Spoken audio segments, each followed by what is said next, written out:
this mess?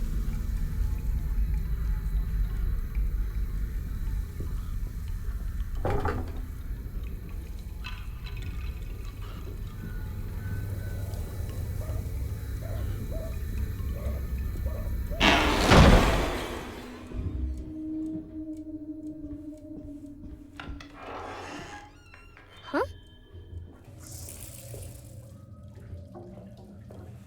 I already washed my hands today.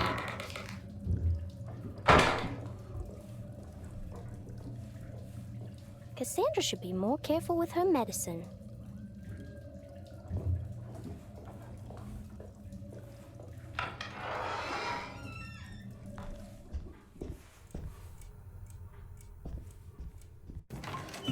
Oh, goodness, you scared me.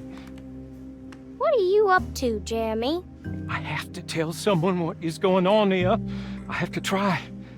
You're not one of them, are you? Please tell me, Grace. You're not a spy, are you? Who's spy? Them. The others. All of them. No, you're too innocent. I'm too innocent.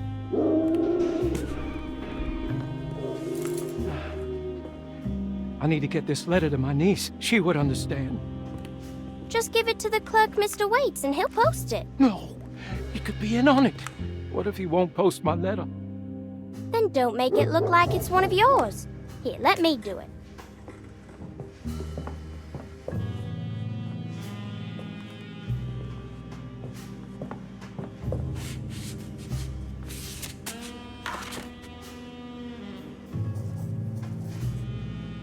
Miss Emily Hartwood, Dauphin Street, New Orleans. You don't have the number? Not sure the postman's gonna find it without... Jeremy? Where'd he go? I'll just post it myself then. I'll just take this letter downstairs to the clerk's office myself. Uh-oh, Cassandra, I'm touching your typewriter.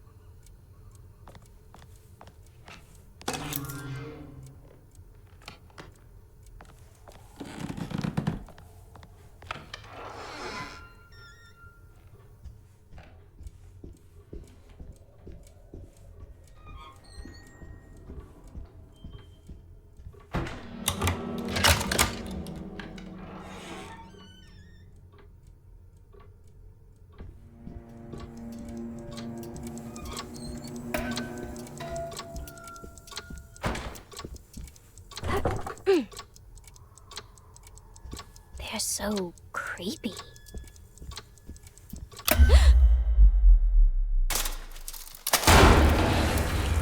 Oh no, Jeremy, what have you done?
This mess pales in comparison to the foyer.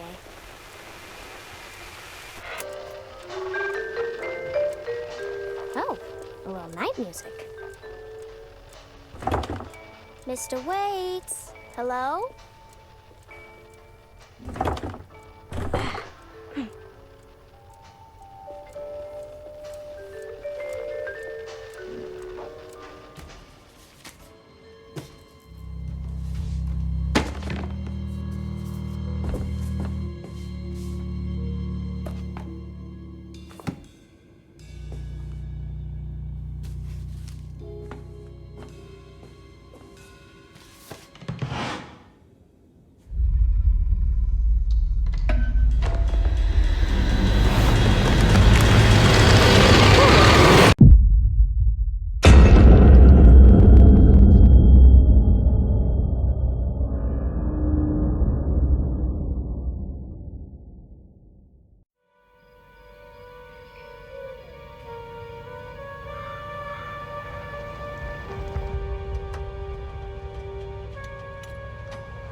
Last night I dreamt that my uncle hung himself in the attic, that we were too late.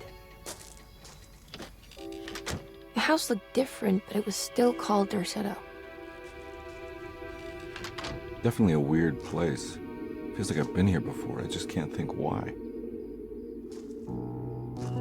Let's not waste any time, Detective. Yeah, you're right. Let's go get your uncle, Miss Hartwood.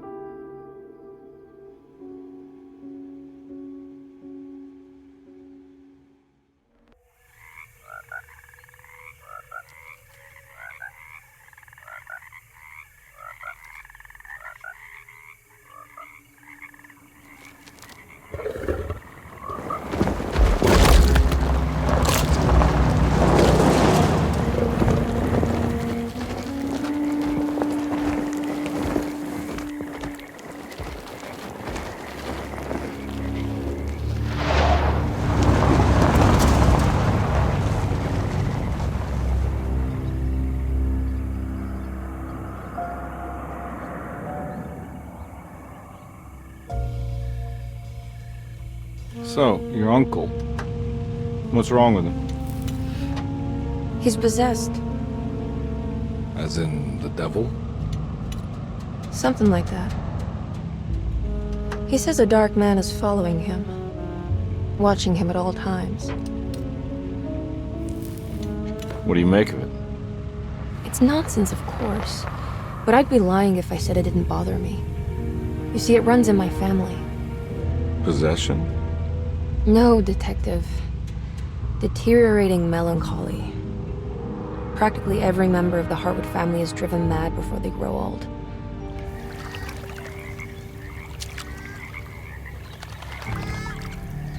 But Jeremy didn't kill himself. Is that why he's at Derceto? Despite being convinced that he is truly possessed, he decided to put his last chips on Dr. Gray and his psychoanalysis, figuring he might stumble upon some cure.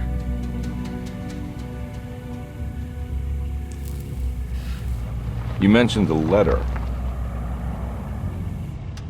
I received a disturbing letter from Jeremy accusing the staff and all the other patients of being involved in some cult. And now they are also out to get him. Could it be real? Or is it all just in his head? It's a story he tells himself, Mr. Carnby. Anything to avoid the truth. Which is? That we're all terribly insignificant. That people mean so very little to one another. That there is no one out to get Jeremy Hartwood because he isn't worth getting. Here we are.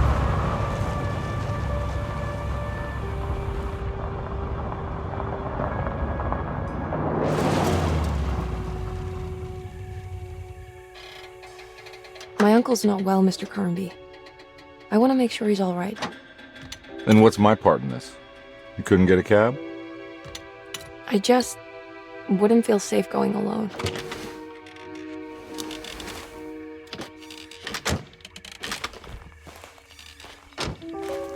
Did you bring a gun? Yeah. You think it'll actually come to that? No. But you might need to wave it around depending on how agreeable the staff will be. What exactly are we gonna do when we find Jeremy? I don't know. Let's just find him first.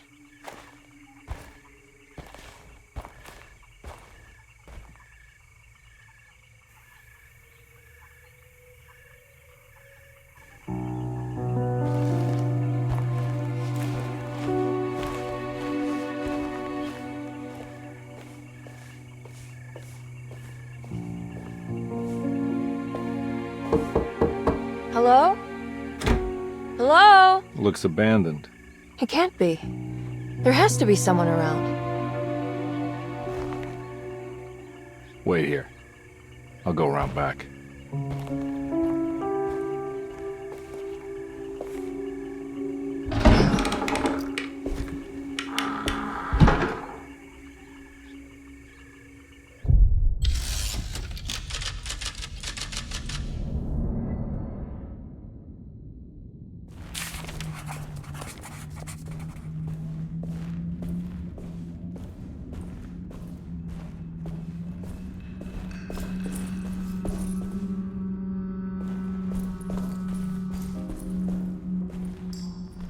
Now what do we got here?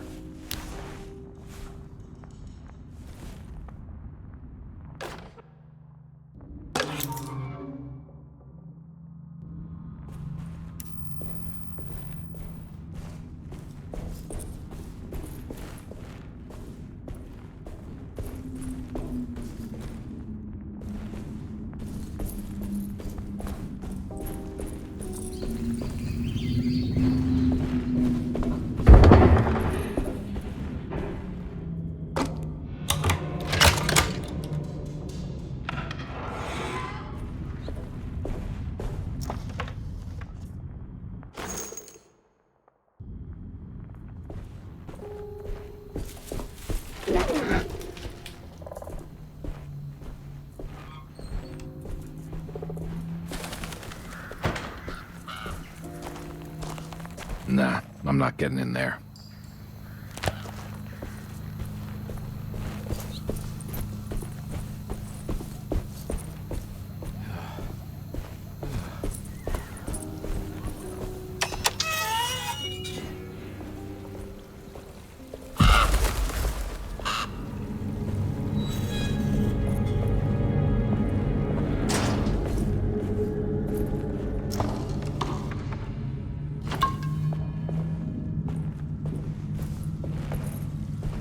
Whoa.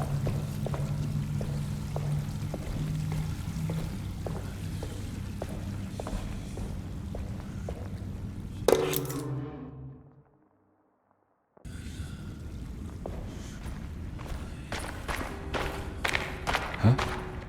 What?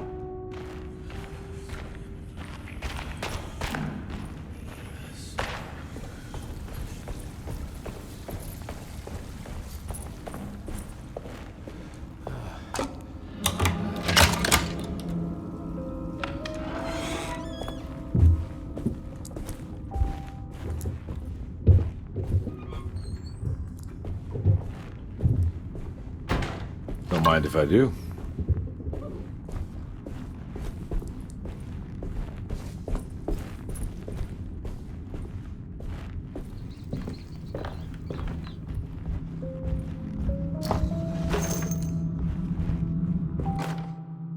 Every day your silence weighs a little heavier. It's been a difficult year for everyone, and many have lost all hope. I read in the papers about people suffering. Pictures of dust-covered landscapes without a drop of water. I wish I knew if you were still tending the earth or if you had turned your back against us. I have started to look for help elsewhere. I pray you will tell me if I am going down a path that you find disagreeable. With help from Baptiste and Charlotte, I found comfort in the practice of the voodoo. I have long been skeptical of that Caribbean cult, but it's been of good use to me. It seems all harmless in my book. I say some words dreamt up by the Creoles, and I carry around a small pocket of gris-gris. Nothing of this is mentioned in the Bible, of course, but the French Quarter priestess tells me it's all connected. She says the Christian God is just one more perspective on the creator of things. That's what I like to think, but the other way around, that the spirits of her faith are just aspects of you, our Heavenly Father. I am so grateful for the words you gave Mr. Hartwood. We will sing your praises at St. John's Eve. The world will be blessed soon again. Only the sacrifices of the Old Testament compare to your demands. Let it be the truth. A mother of earth, wood, and dirt. A mother of 1,000 young. Sacred sand, $1. Black cat oil, $1.50. Devil shoestrings, $0.25. That makes $2.75, madame. What was that you were telling the doctor? A goat without horns. What does that mean? Ah, you must have misheard me, madame. I said no such thing.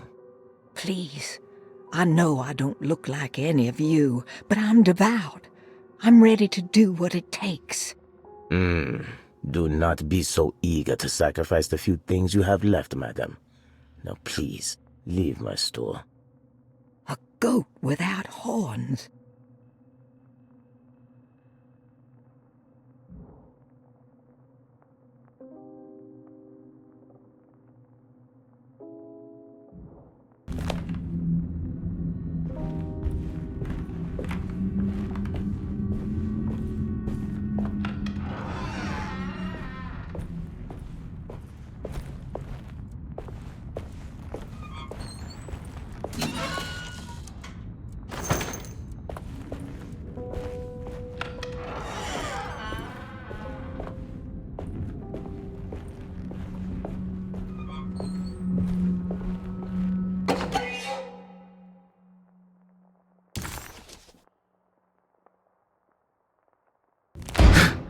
What was that?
I need the key.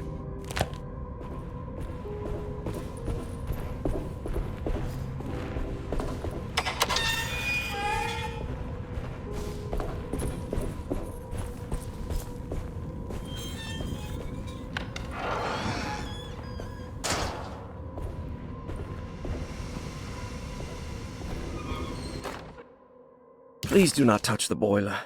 It is working after all. While the sabotage has caused a leak, only the decorative plate has been completely ruined. Let's wait for Mr. Chance to turn up and he can take a look at the leak. Mr. Waits.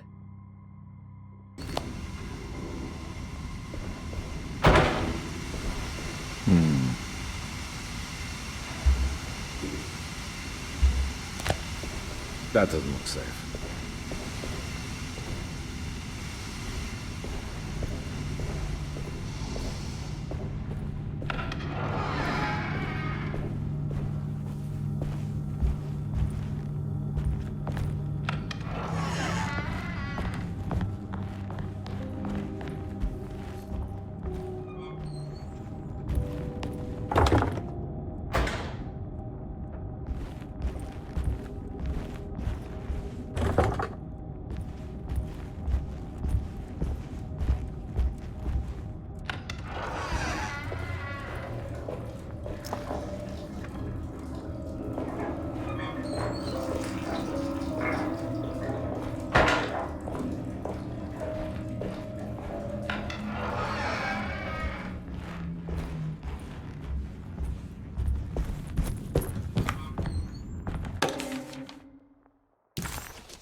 Okay.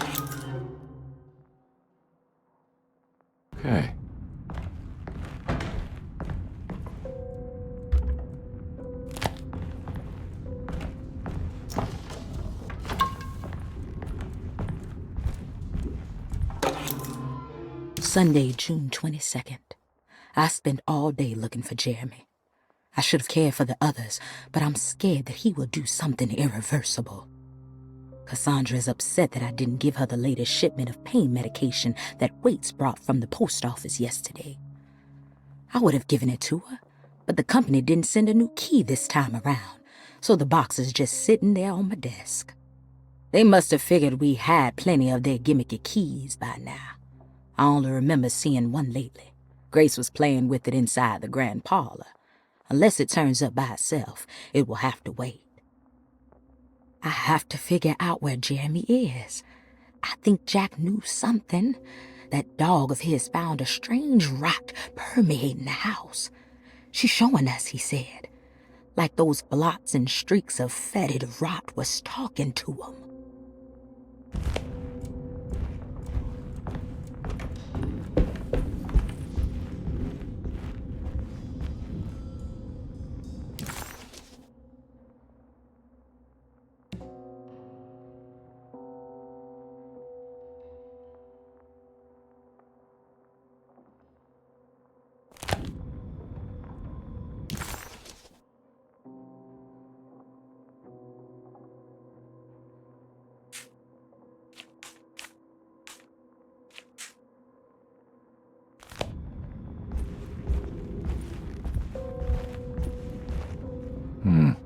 I need the key.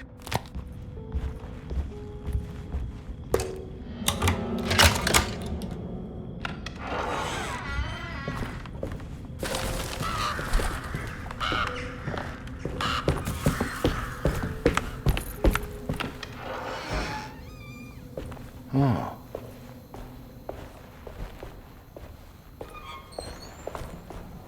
I need the key.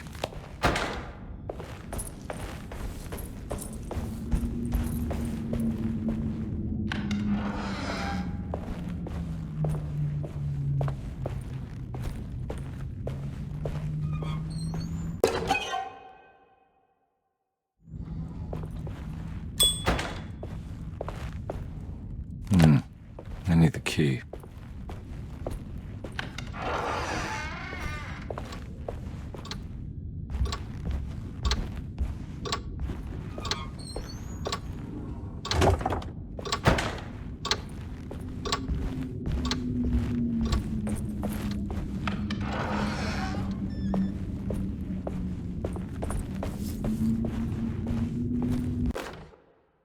The Great Depression. President Hoover raises tariffs on over 20,000 imported goods in an act to protect American labor.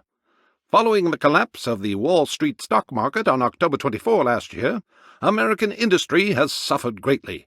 Thousands of companies have gone bankrupt and left a large part of the American workforce unemployed.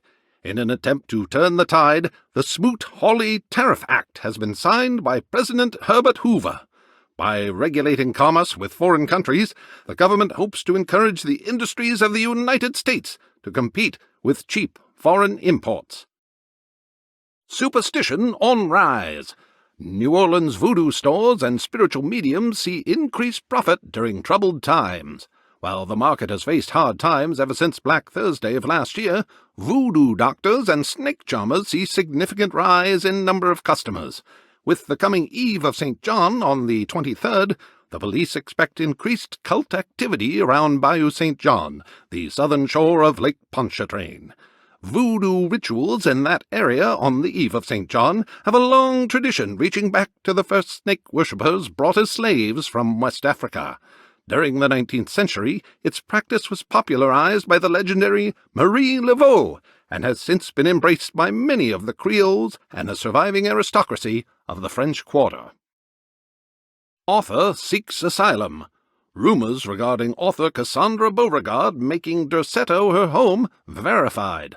Derceto Hospital is an old plantation building on the eastern shores of Lake Pontchartrain.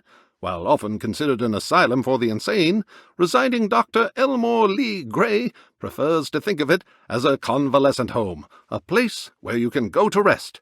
The patient list is kept secret, but thought to include many of the black sheep of wealthy families, because at Derceto, treatment does not come for free. Local author Cassandra Beauregard has now been confirmed by her own admission. She's been lauded as a powerful Creole voice and written many successful books. Lately it was reported from Hollywood that she has finished a moving picture manuscript titled Slaughter Gulch. That film is set to hit the theaters next year.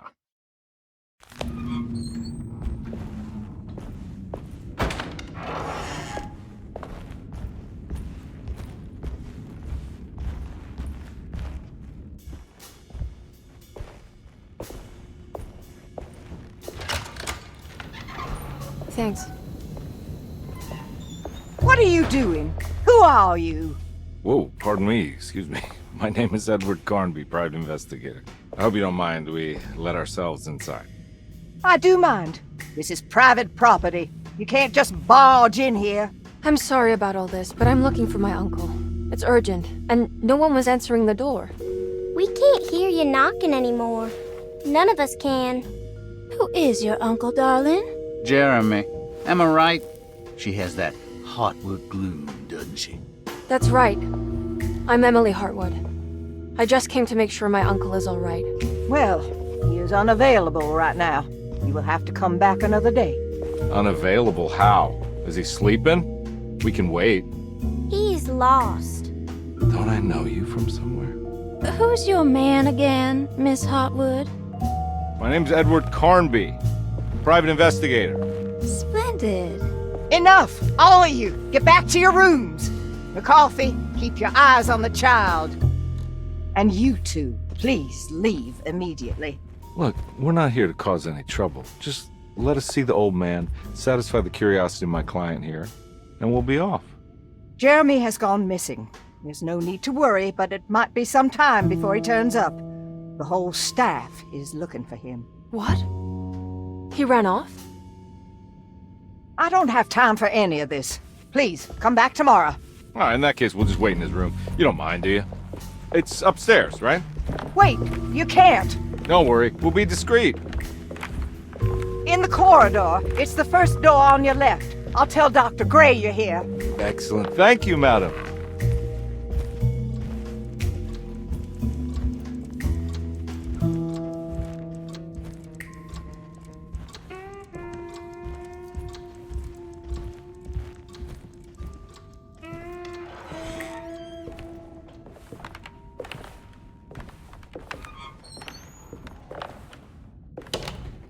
All right, here we are. Let's look around. See if we can pick up any clues.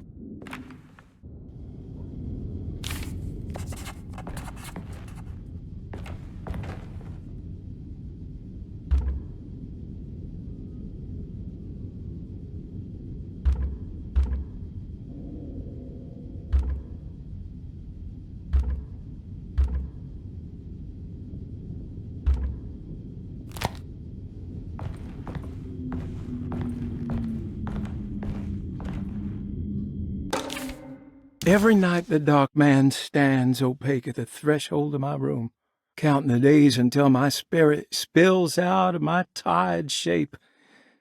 Only his pallid mask shelters my remaining sanity. Staring directly into the face of that demonic sultan would surely sunder time itself. Would he have looked the same to my father as he struggled for his life? Does his veiled face haunt my niece quite the same way? I wish so that I could rest my soul in that sunburnt convent of Tarawea. Would I find you there, Juan? Or Senora Perosi, back from the beyond? Every night I hide from him, moving from one misshapen memory to another. Scenes conjured out of fantasy and delirium. Places I struggle to even paint. I wish I understood your death, Signora. Is there anything I could do for you but bury you in that bleak necropolis? That triumphant chapel rising above the ledges and the oven vaults shall be your sepulchre, where you may rest, and I shall weep. How did you first come to understand such things, Signora? How did you know that the battered boil in the basement would lead me to Lafayette Cemetery? Or how the old upstairs clock, with its astronomical motifs, would take me to that hateful mound outside of Claremont Harbour? Those are my memories, my past. Is there perhaps a chance, if ever so small, for me to see Tarawea? Oh, I want that more than anything. Please, let my talisman take me there. Let me sit with Juan under his Bodhi tree. Despite having sold me that talisman, Miss Jackson, the voodoo priestess, revealed none of her secrets to me. That's why I had to travel to Tonka.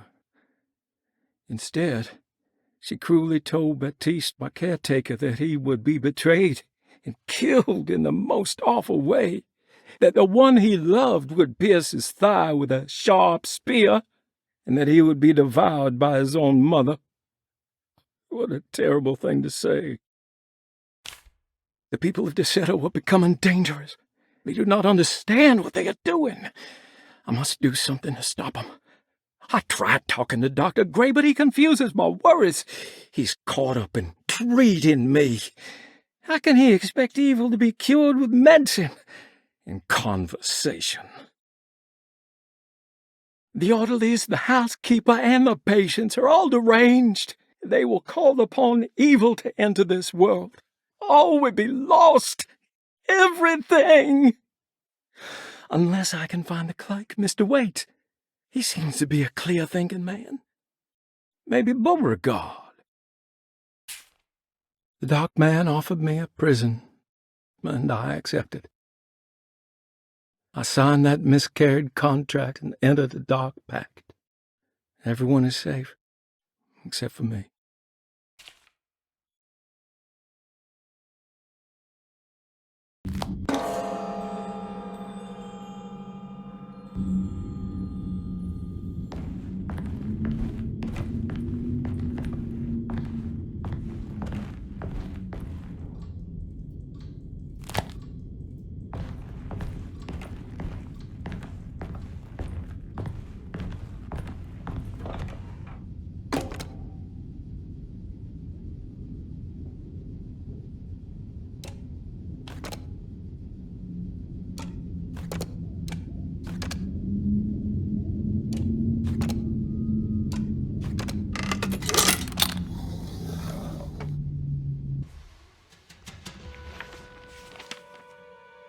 Hey, you know anything about this? Looks like some sort of talisman. No, I don't. Oh, help me out here, will you?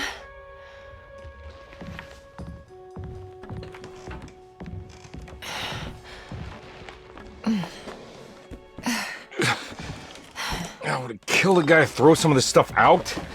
I'd be crazy too if I had this much junk lying around.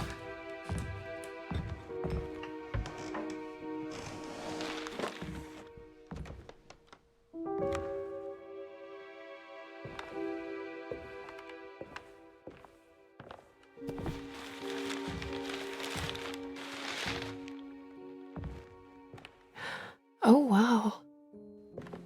That's striking. I want to save this one.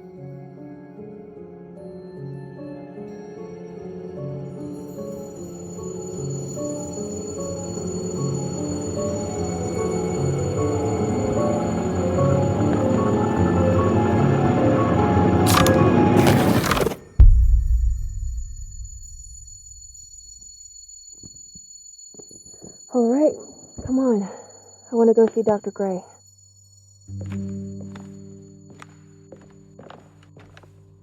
Come on, let's go. Yeah, I'm coming.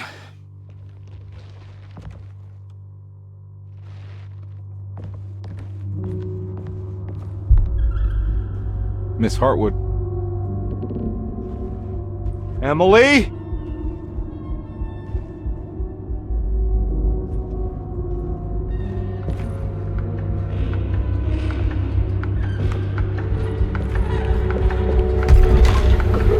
What the hell is going on? Where am I?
Christ, what the hell was that?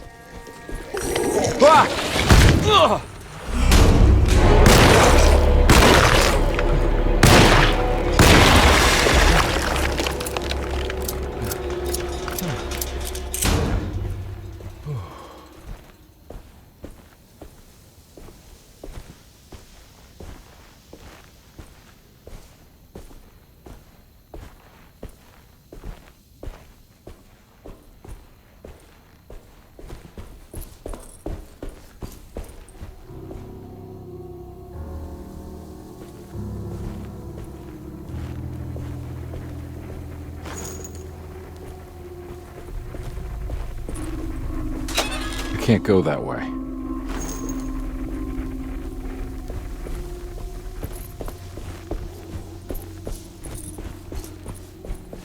What the hell is going on?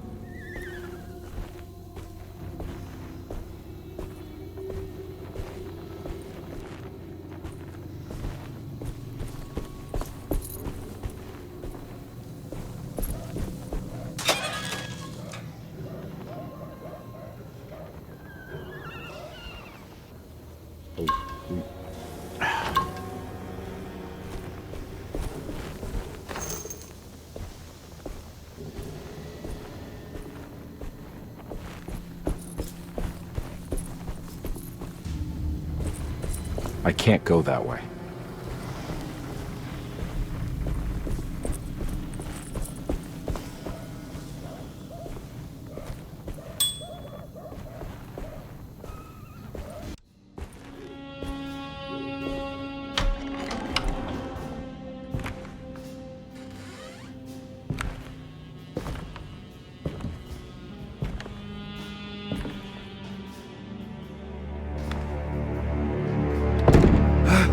Let them get inside, Carbour. They're not the good kind. Are you... Is this your store? There are no owners here. We both strangers in Jeremy's story. Jeremy did this. How? The pact with the dog man. Jeremy warned us, but we didn't think much of it. I'm Detective Edward Carnby. I was hired by Jeremy's niece to find him. Oh, yeah? How much she paying you? $150. She's sure getting her money's worth tonight. Are you a thinking man, Carbour? No, not if I can help it. You know, I think Jeremy's hiding in a way we can't find him. He has this juju necklace that guides him. The talisman? That's right. It's some magic charm he got from Miss Jackson down the street. The voodoo priestess? You know surprising things, Carbour. Yeah, the Mama Loa. Here, take the key. I locked the gate to save her place from all the ghouls and goblins getting inside. Maybe if you go there, you can find some clues to show you the way. Thanks. I'll have a look.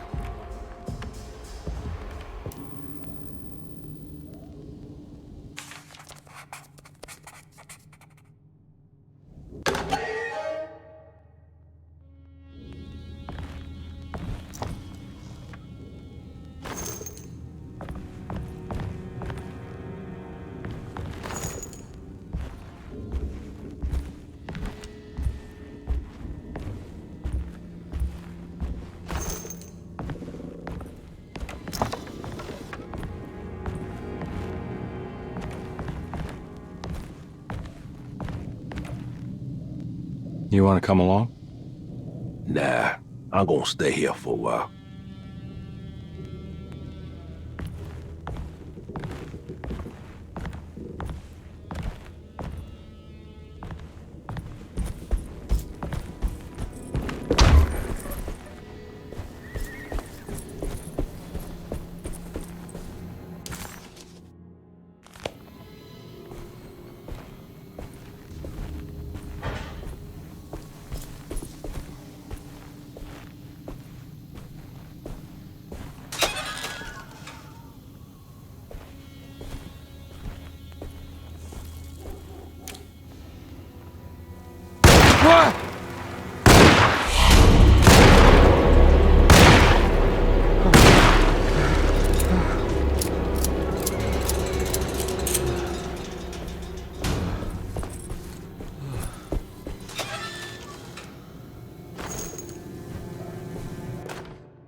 Okay.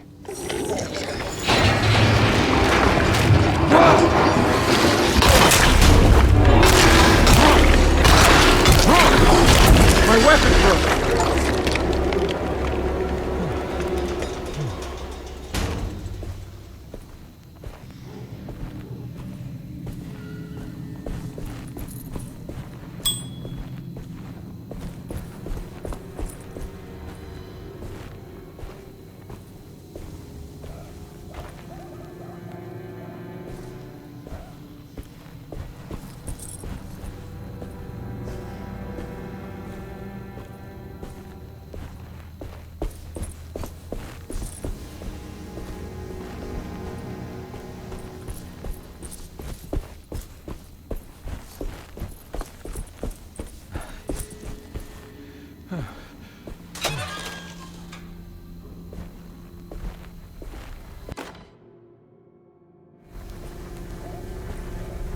I can't go that way.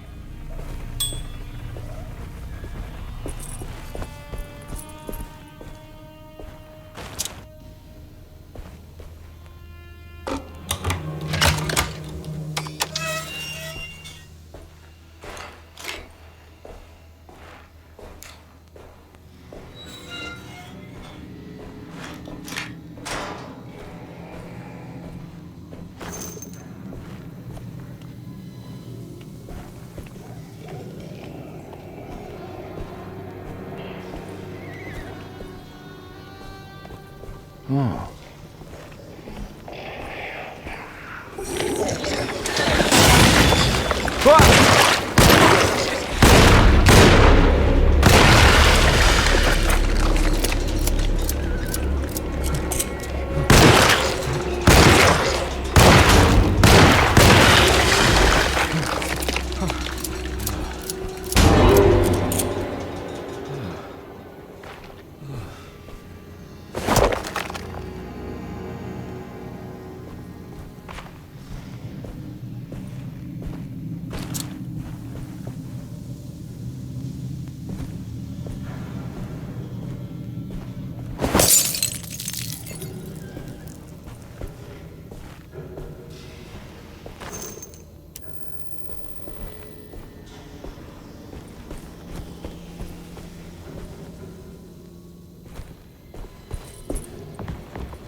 I recognize this place. It's Miss Jackson's seance parlor.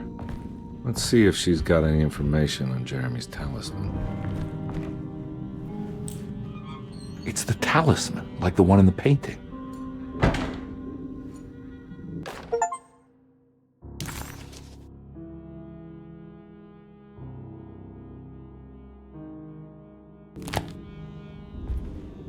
I think it's meant for the talisman.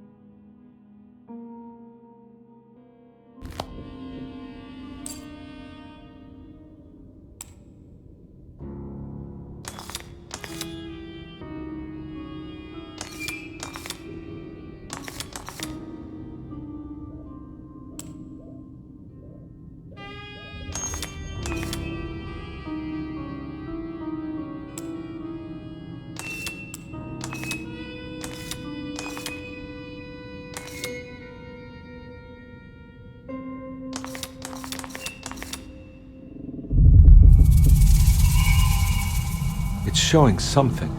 A place? Where is that? Huh.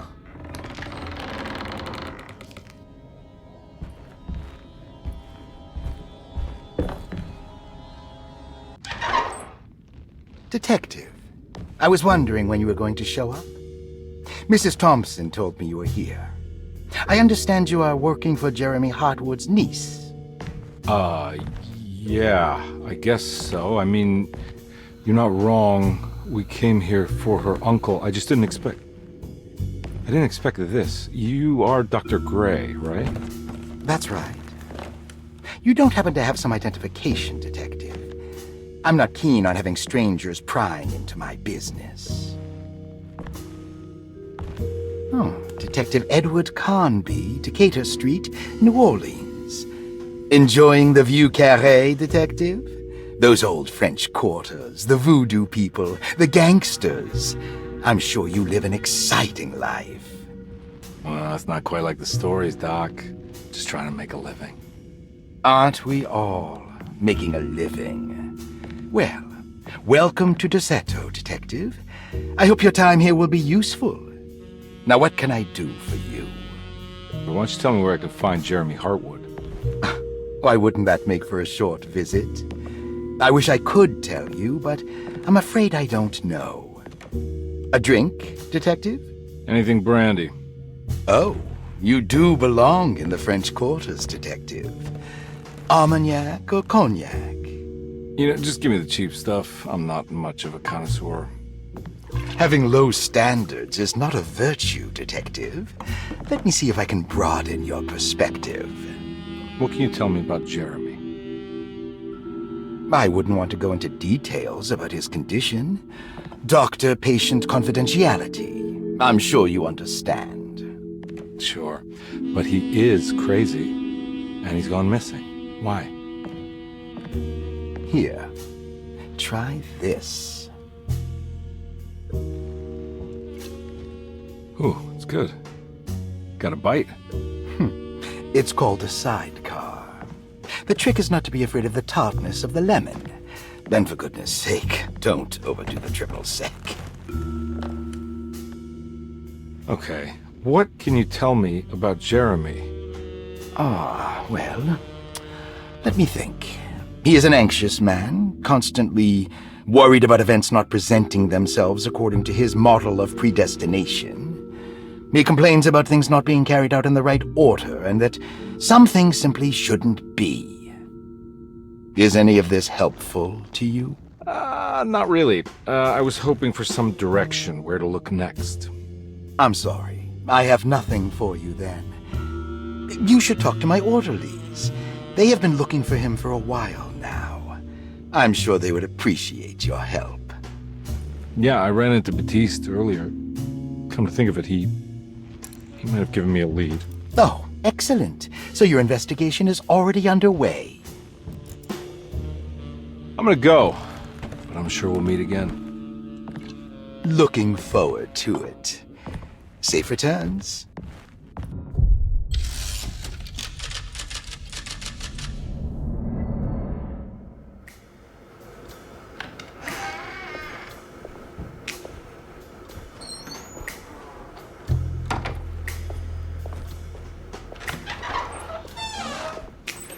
Detective Carnby, where did you go? I was just talking to Dr. Gray. You disappeared. No, it's not what you think. Have you found anything strange going on here? Yes. Everyone is being incredibly evasive and I can't figure out why. No, I mean something you can't explain. Paranormal, even. Detective, I really need you to get yourself together. I can't do this alone. Forget it. I'll figure it out. Do you want to come see Dr. Gray? No, I want to try something. With this talisman, I think I can follow Jeremy to the place he mentioned in the book. What was the name? Do you remember something Spanish? Tarawea. Yeah, that's where I need to go. Detective, are you gonna be all right? Yeah, of course. Go talk to Dr. Gray. We'll rendezvous later.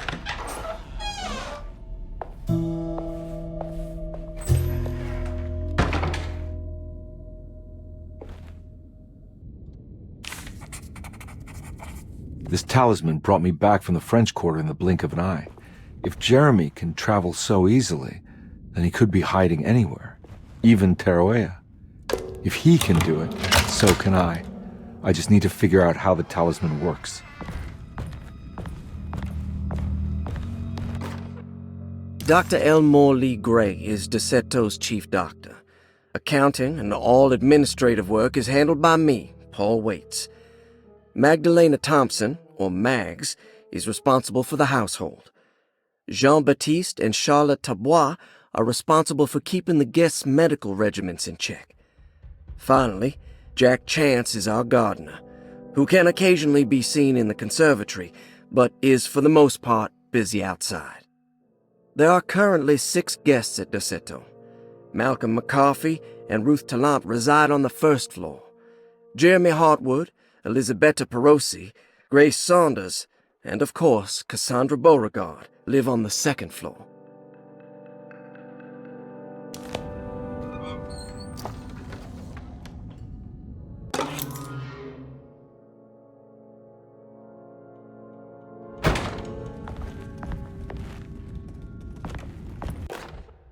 Paul, you're right about the plates on the boiler and the clock. They have been sabotaged, and I think I know who did it. They have something to do with Jeremy's episodes and how he seems to disappear at night. Right now, it's important that you keep an eye out for any of the pieces. I want to find out if I can repair the plates. Let me know if you find any of them. Lottie. Tell Lottie to take a look at the well in the kitchen garden.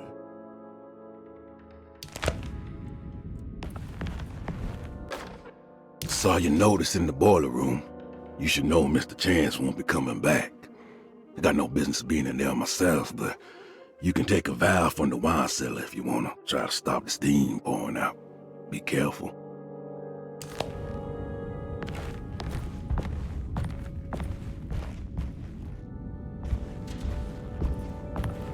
I need the key.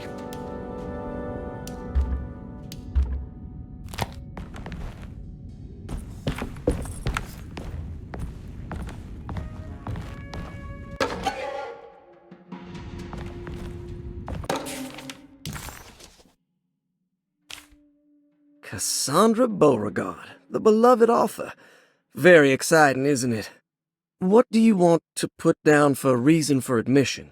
What her agent told us. Cassandra suffers from writer's block and needs to finish her moving picture script before the end of June.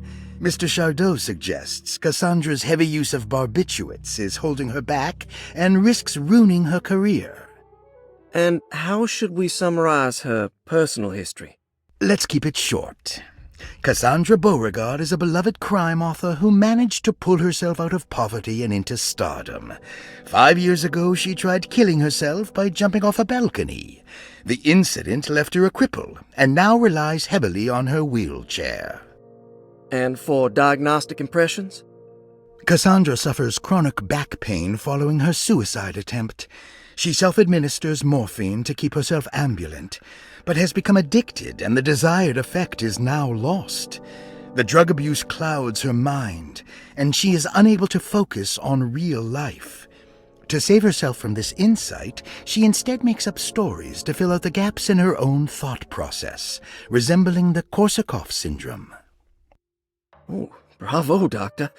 How will you treat her? First of all, she needs to be weaned from her drug addiction, and hopefully it will resolve her compulsive lying. Then look into permanently numbing her pain in her back through surgery. Finally, deal with her suicidal thoughts. Fantastic. With such a short time before June, I really hope she gets better soon. We will do what we can. Grace Saunders, 11 years old. Reason for admission? The mother insists on strict supervision by a proper gentleman to avoid further perversion of Grace's adolescence. Personal history?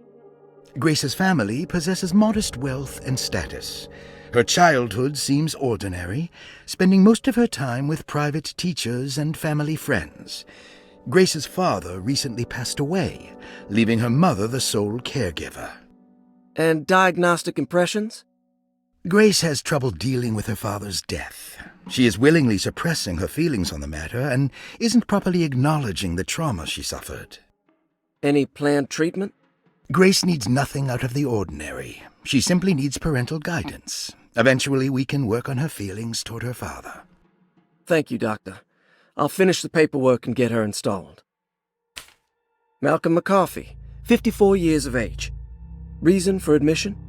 McCarthy admitted himself to Derceto, stating simply that he needs some damn rest. And personal history? McCarthy claims he used to work as a lawyer in Baton Rouge, but says he can't go into details because of some legal dispute. His background remains largely a mystery, except for the occasional clue that he drops in conversation. Huh. And diagnostic impressions? McCarthy is an anxious man and an alcoholic.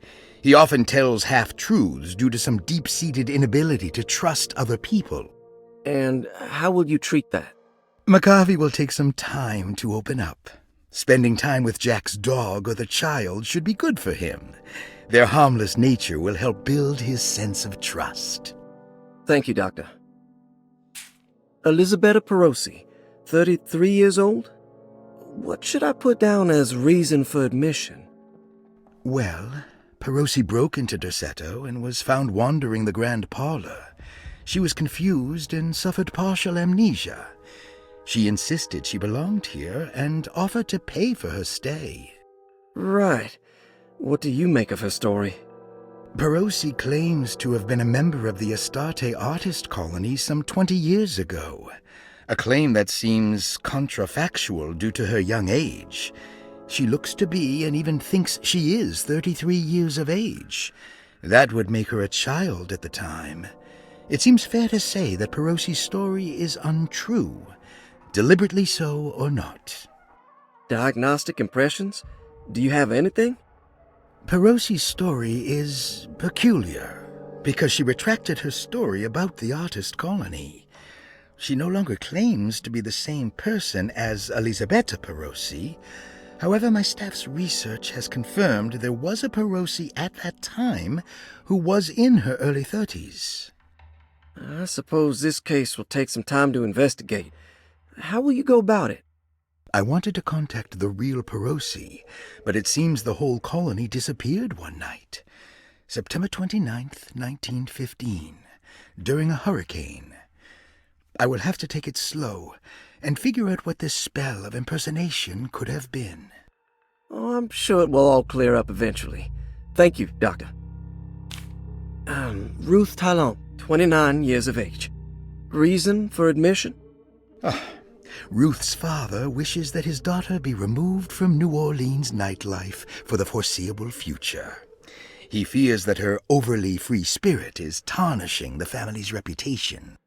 Sounds simple enough. Personal history? Ruth comes from considerable wealth. Her family owns several hotels and restaurants. Unlike the rest of the family, her sense of adventure has taken her around the world, including France during the Great War as a photojournalist. The last decade, she has provoked many rumors of being a debauched flapper, bordering on nymphomania. And diagnostic impressions? Despite her father's frivolous reasons for her to be admitted, Ruth does seem to provide an interesting case. She is refreshingly open and doesn't shy away from talking about her life during the war or her continuous celebration after returning to the States. She is admittedly a sexual deviant and feels no remorse. And her treatment plan? Simply staying at Derceto should do wonders for Ruth. If not, at least for her family's reputation. Ruth doesn't need to change, but with therapy I might be able to share with her some sympathy towards her family. I doubt she will settle down and become as dull as the rest of them, but at least she might try to be more discreet in the future. Looks like all the patients are accounted for, except for Jeremy. There's no way I can get into this thing. Better leave it alone.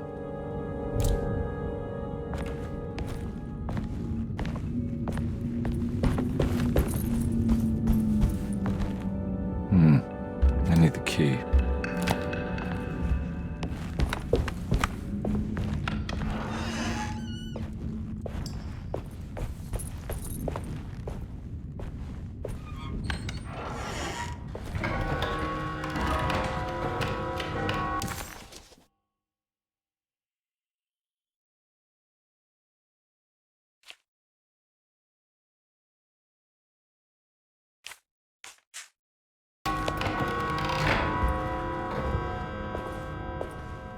I'm not gonna walk out of this now. I need to help Emily save her uncle.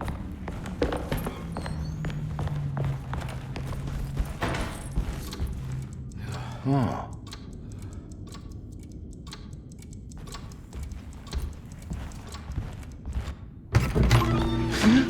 Yeah, sorry, Detective. Didn't mean to obstruct justice or anything. That's fine.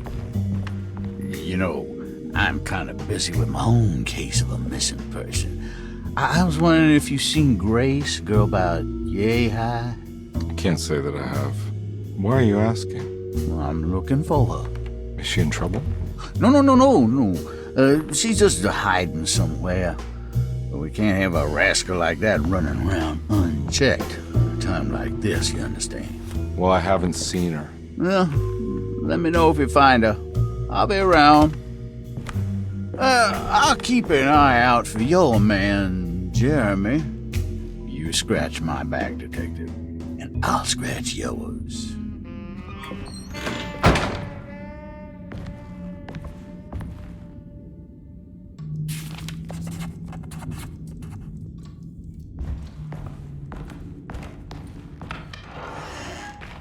Looks like everything's back to normal here.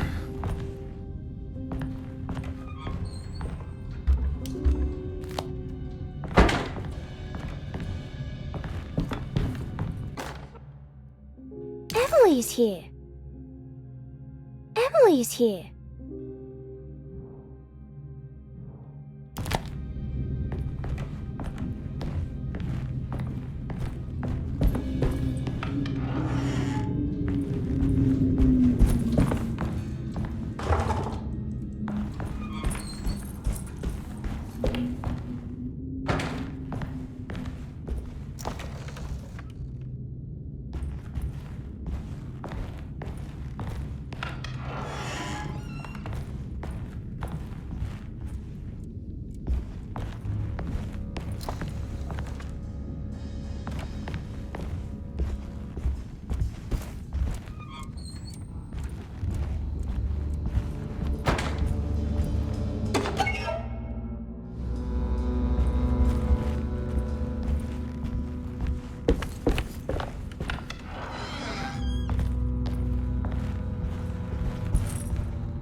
Huh.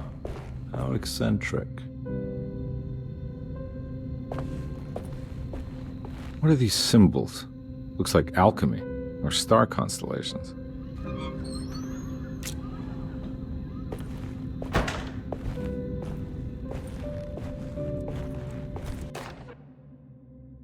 Will I need to remember how to get them out again?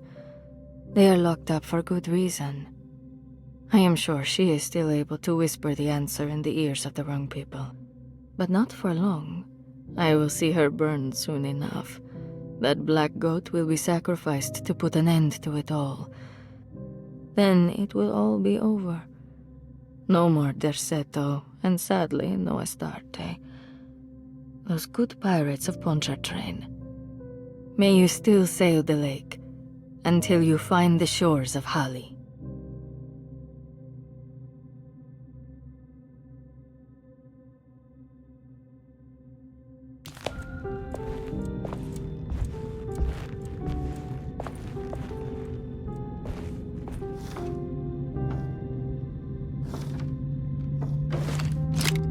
These paintings got some grim-looking rot on them.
The simplest...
Got it.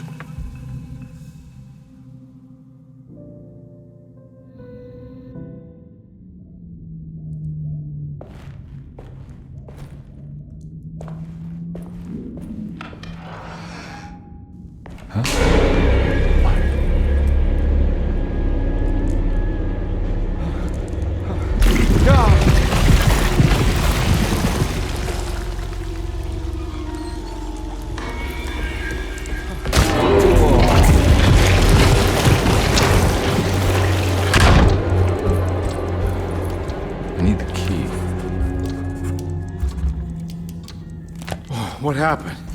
It's stained. Looks like some kind of rot. This must be the clock that Jeremy wrote about in the commonplace book. Huh. Looks like the plate that held the talisman in the seance room. But it's broken and missing some pieces.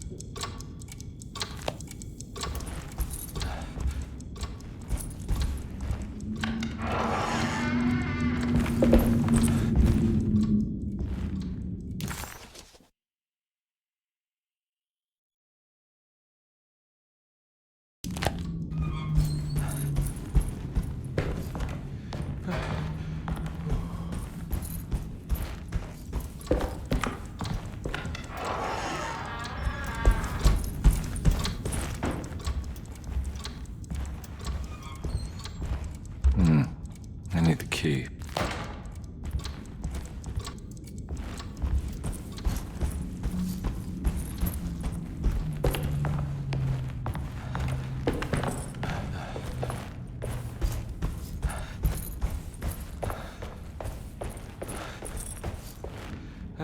I need the key.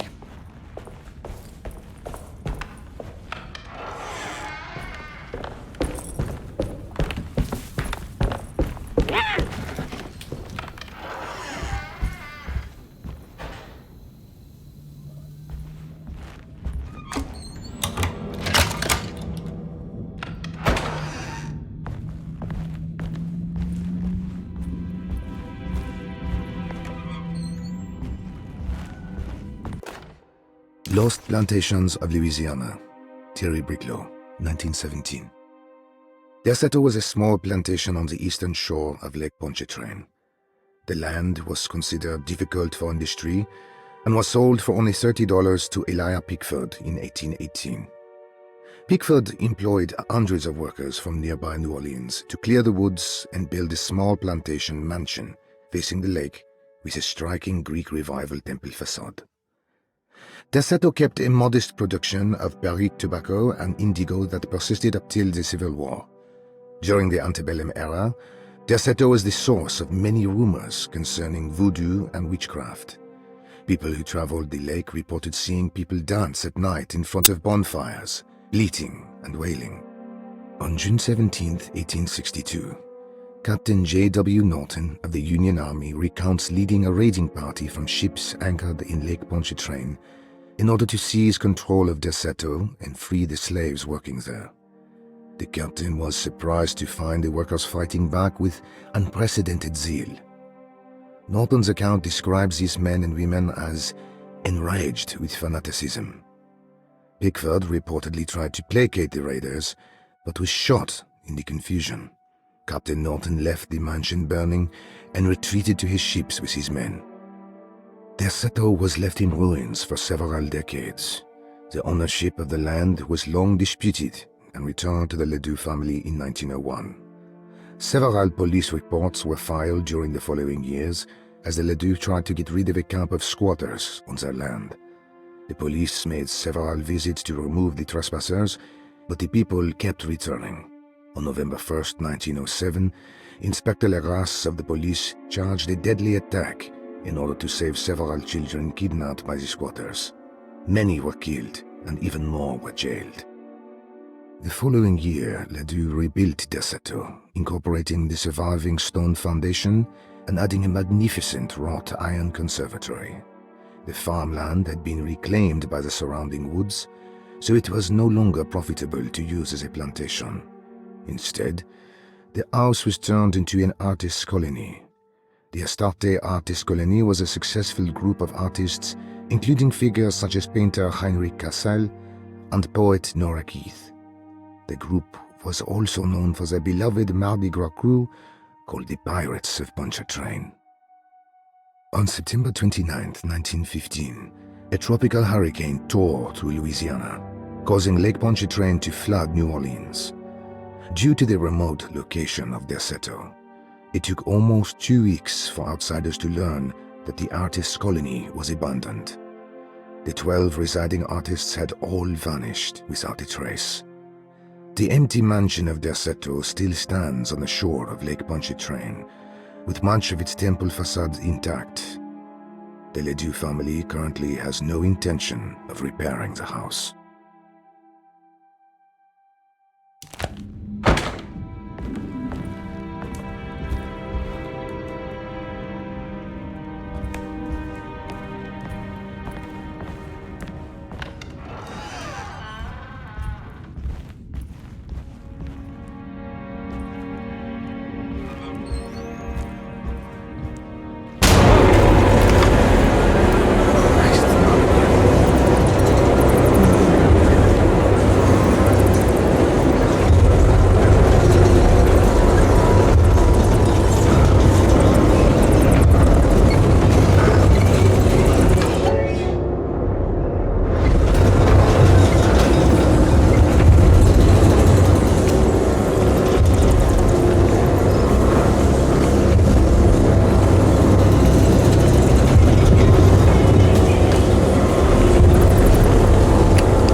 Wedged shut.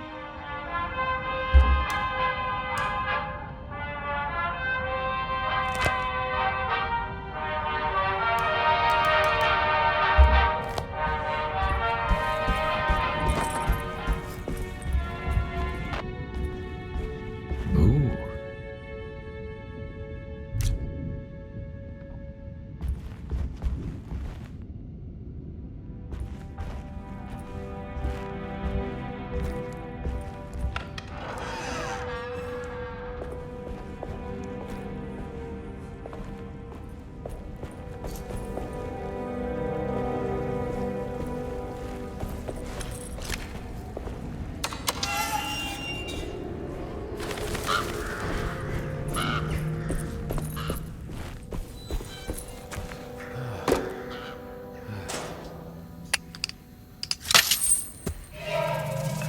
Got it.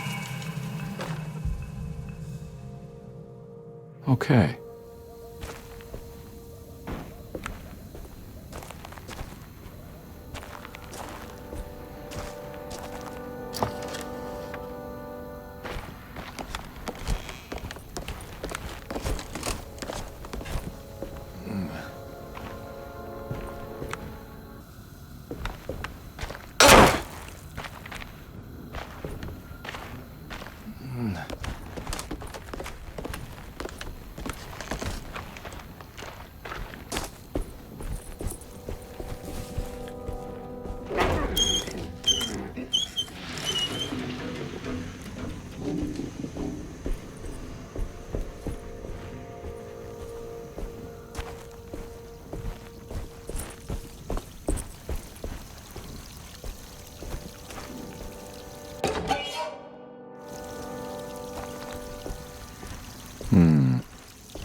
think I've seen this somewhere.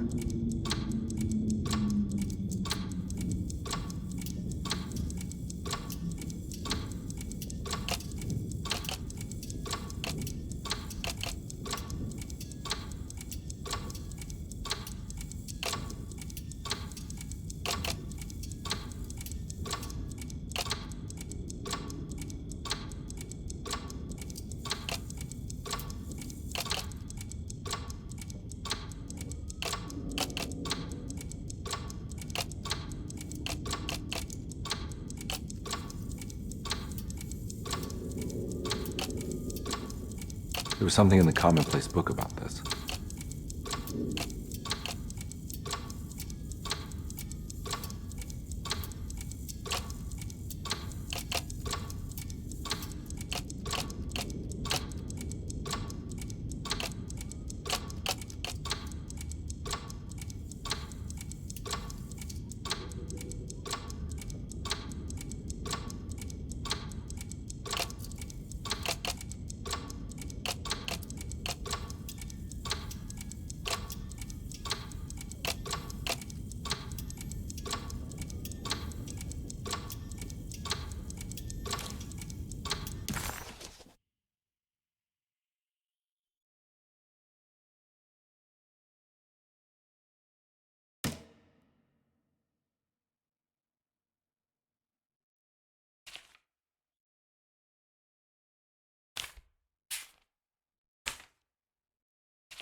I think the clock broke. Or maybe it just stopped at a very precise place.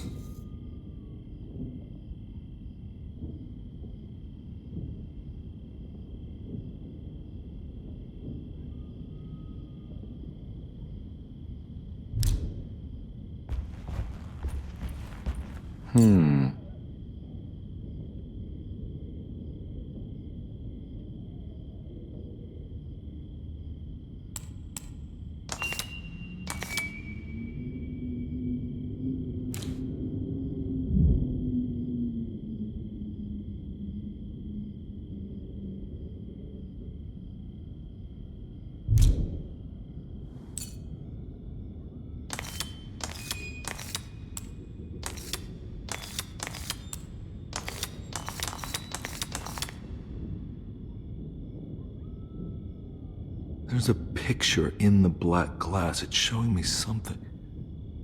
It's the hallway outside Jeremy's room.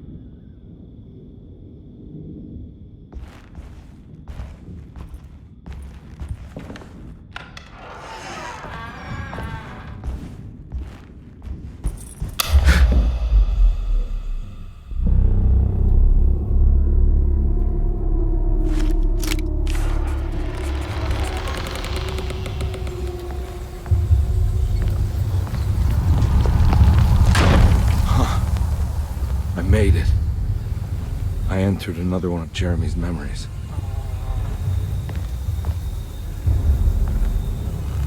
Ugh.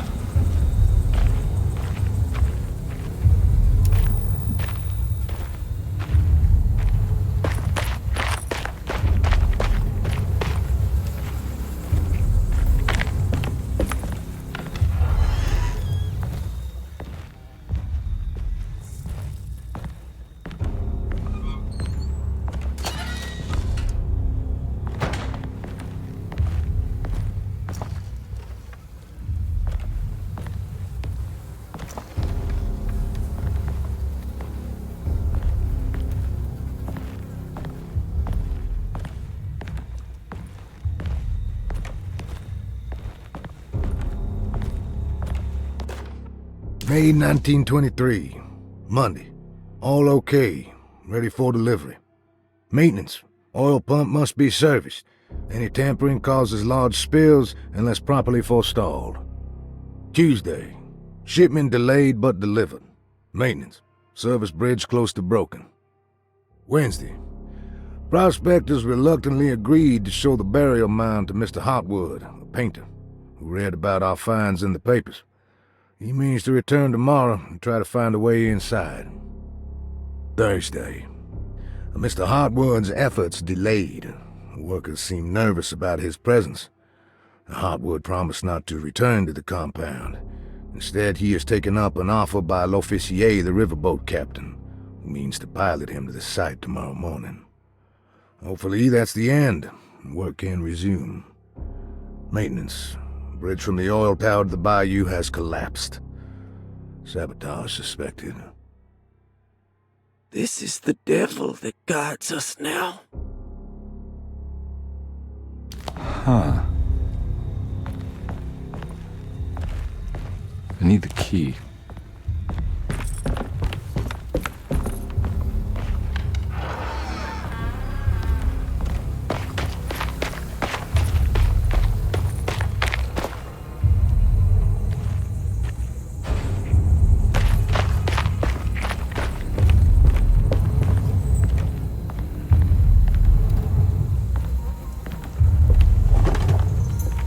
Locked.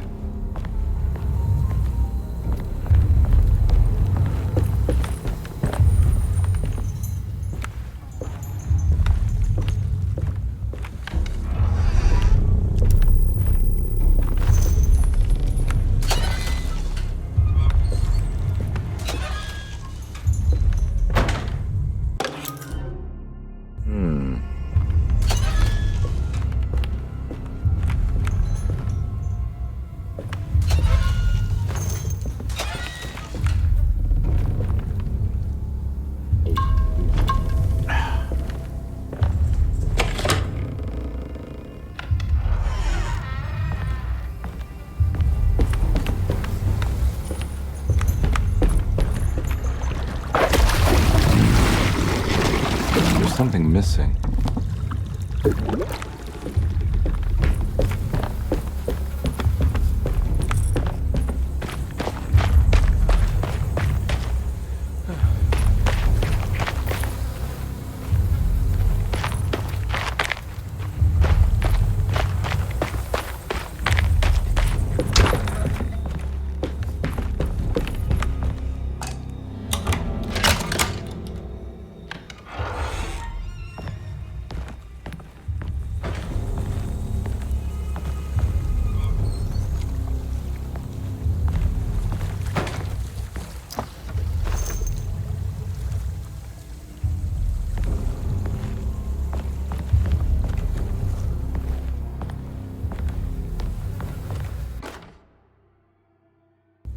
Got it.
Pretty weak. I just need something to break it.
way to get to the other side.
Come on, Carnby.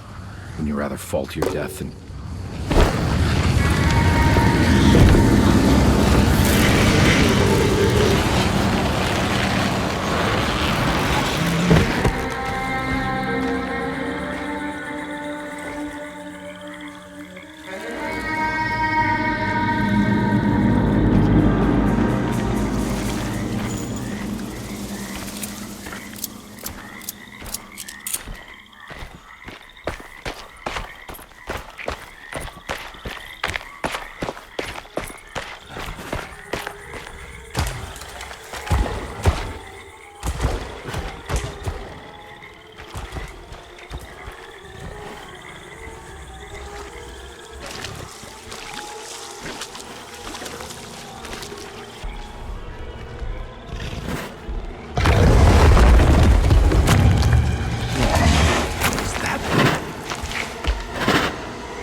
The hateful mound Jeremy talked about in his book.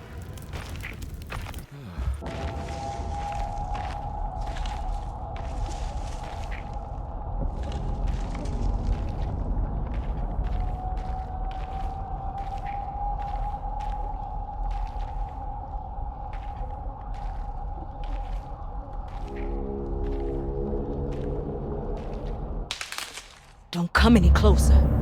I'm armed. Get that thing out of my face. Who are you? What are you doing here?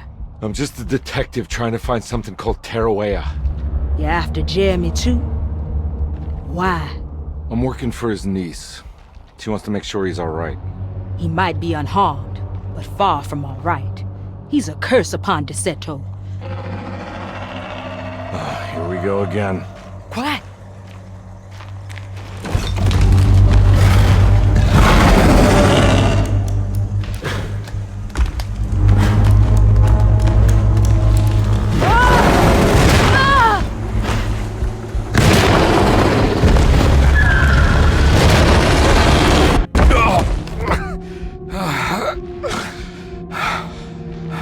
Oh, Christ in heaven.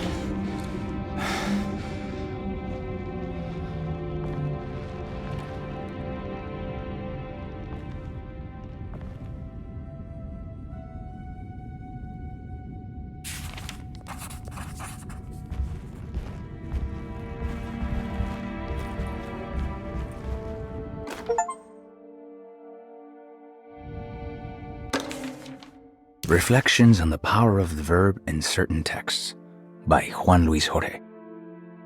To act is in itself divine. Even the slightest movement of our hand is evidence of our soul in motion. Yet our free will is so easily overwhelmed by the dullness of everyday life. Our actions become rote and rigid, in spite of luxury and comfort. True divinity is found in the choice of leaving the stage where we all perform. People who discover this freedom unexpectedly will be struck by the terror of this revelation and become paralyzed, or worse, turn to suicide. However, if you are able to weather that storm, you will discover that there is a divine path beyond that fear. There is a chance to dismount your destiny and make something new. Something that hasn't been planned for or predestined. There is difficulty in explaining this type of acting as it transcends our everyday choices. This isn't some banal decision choosing one career over the other, or even who I should marry. Leaving the stage, no matter how, isn't a matter of course correction. It's a rejection of the story that the creator is telling.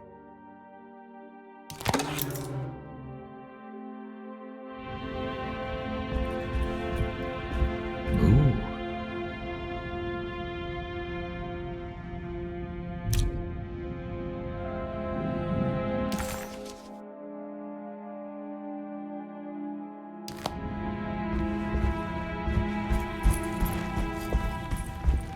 It's wedged shut.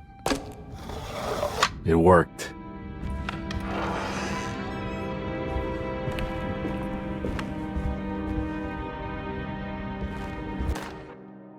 The Barlow lens. Instructions.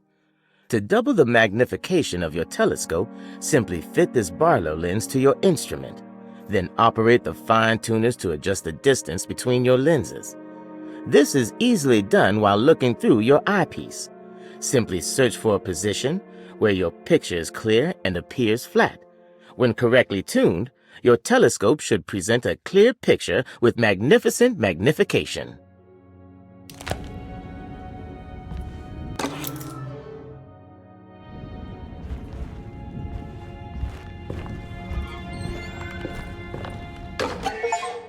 What's this?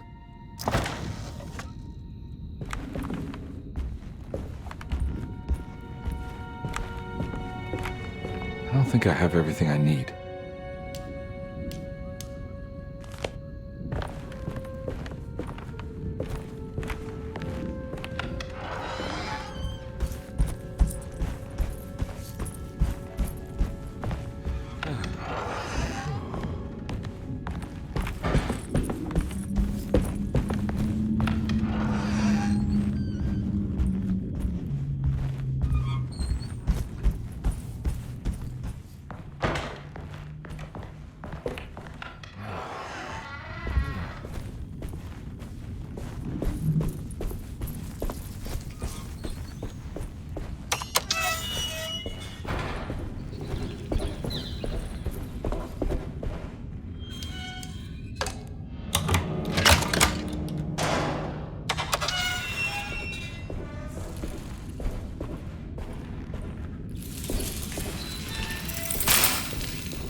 It worked.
Jeremy?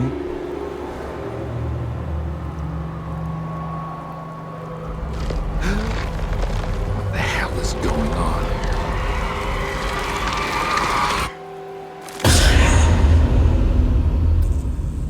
Where's the body?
There's something missing.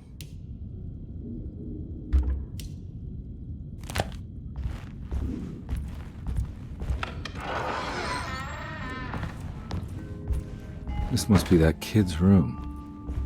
What? Don't you worry, Grace. Go play your game, bleat and bellow with the others. I won't be jealous. There will be more masquerades. However, I would love it if you would finish my mask for the feast. With love, Ruth. She seems so familiar.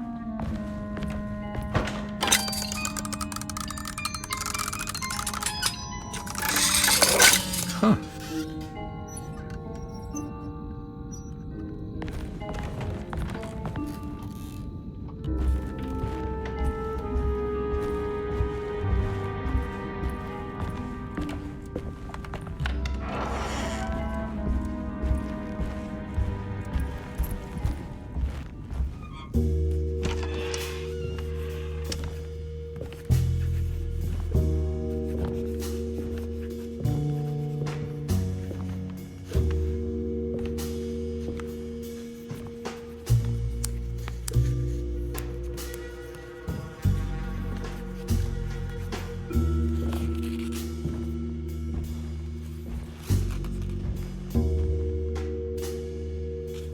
What you got there?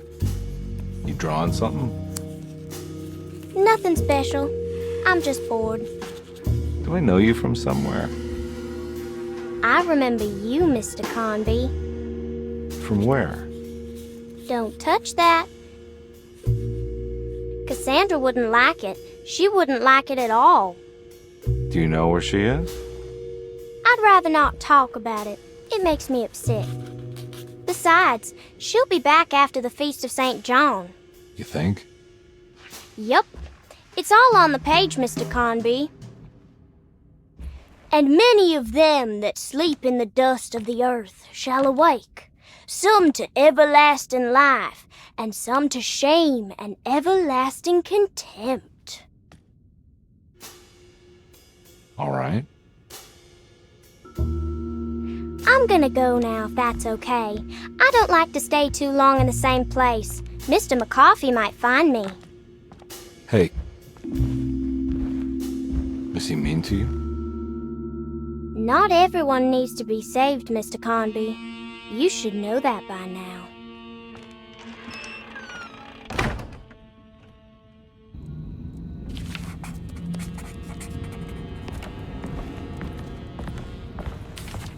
There's more of that rot again. Like it's guy. So this is where Cassandra Beauregard ended up. For some reason, I thought she died years ago.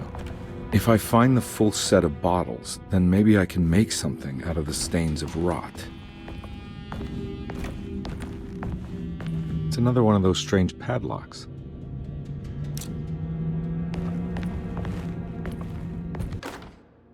Miss Beauregard, I picked up your medicine at the post office today. As you understand, it needs to be administered by the orderlies for your safety. I've put the box in Lottie's room for now, and I'm sure she will find you as soon as possible. Mr. Waits.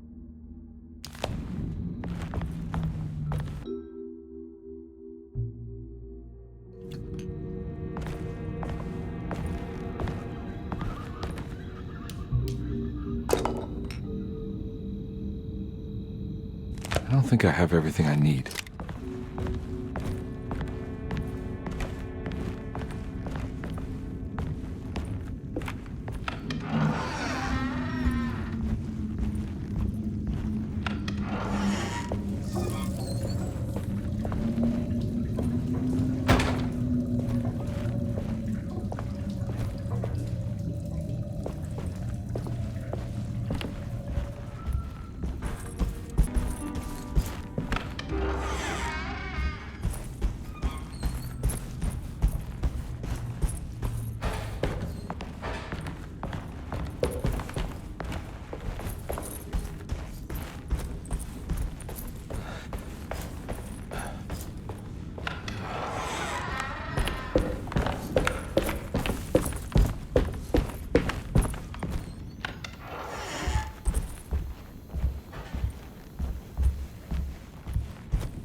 It's another plate for the talisman.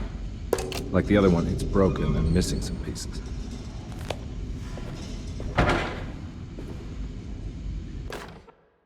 You know, Mr. Waits, I saw a piece of the plate that Liza broke. I think she's been hiding them. She's not very good at it. She just chucked it into the little room with all the tools behind the boiler. I left it there. I didn't want to embarrass her by picking it up while she was looking. We went upstairs instead and played backgammon. I let her win, because she's so unhappy. The piece looked like the one on display in Cassandra's room. You know about that one already, right? Or is your eyesight really that fuzzy? I hope you don't feel bad about your glasses. You only look stupid when you squint. Maybe if you had more eyes, you would see these things. I wish you had all the eyes you needed. Your best and favorite guest, Grace.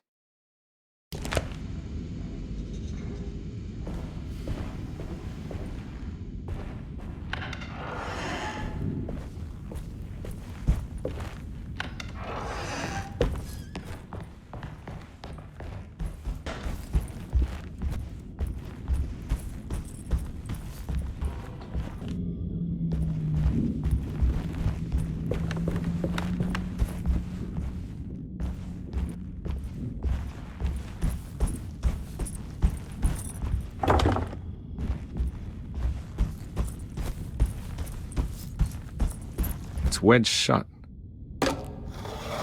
It worked.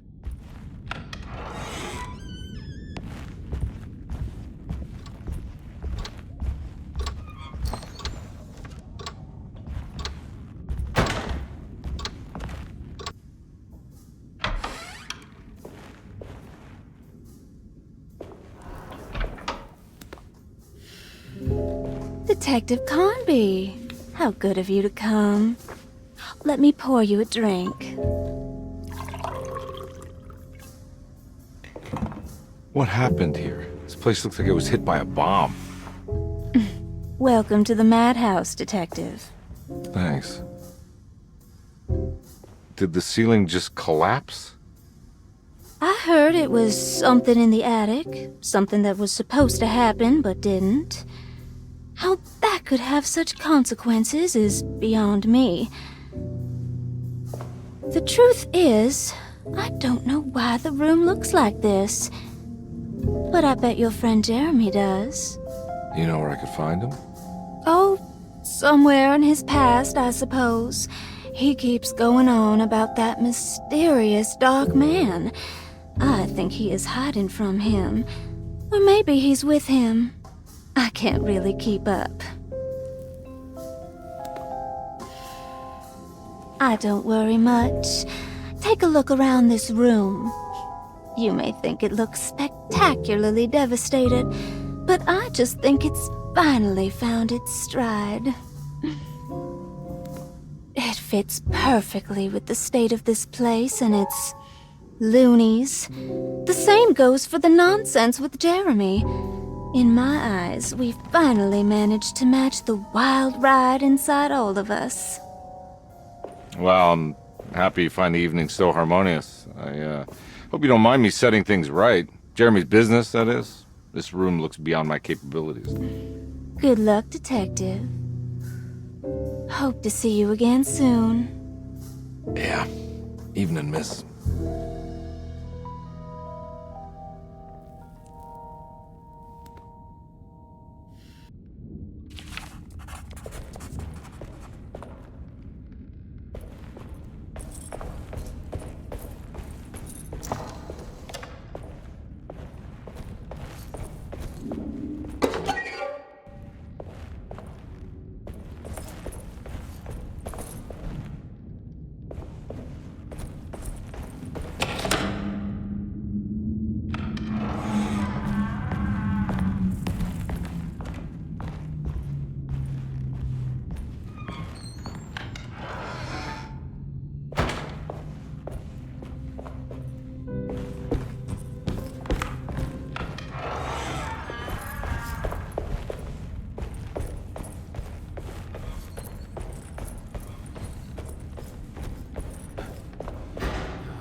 Can I get some more of that whiskey?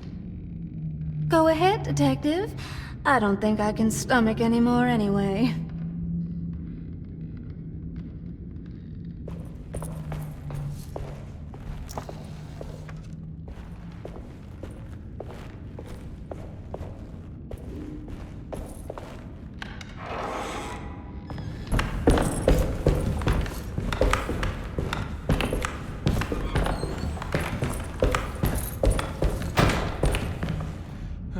I need the key.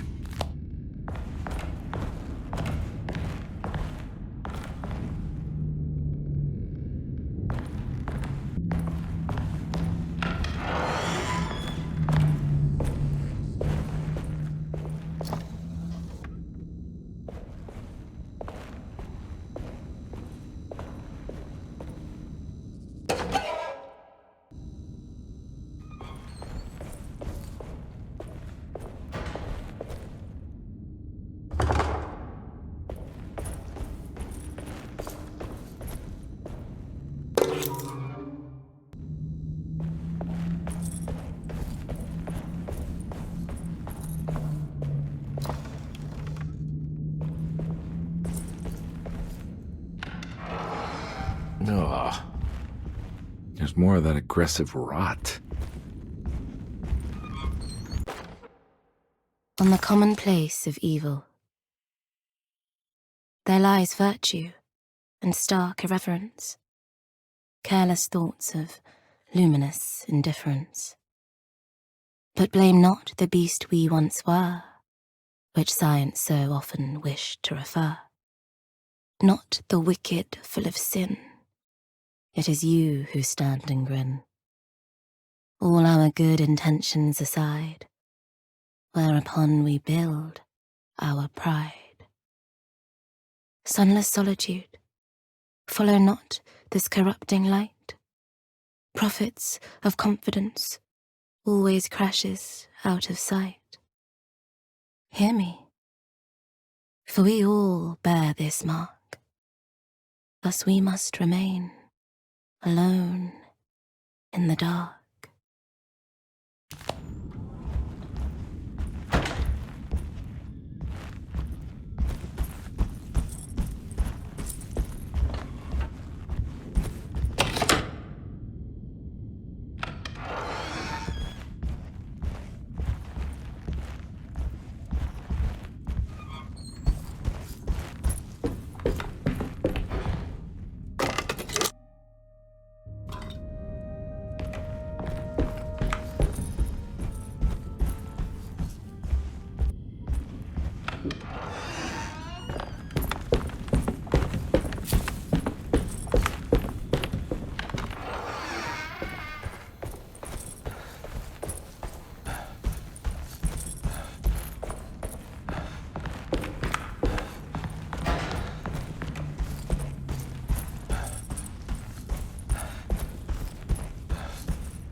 The rot made the shape of a snake. There must be something important to find here. Maybe it has something to do with the numbers on the labels.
black glass is showing another room. Must be a way to another one of Jeremy's memories.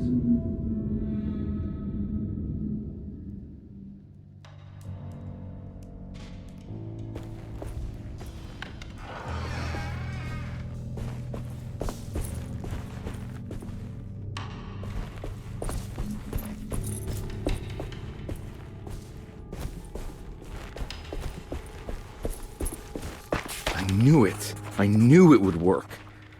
You're getting good at this, Carnby. Maybe a little too good at this.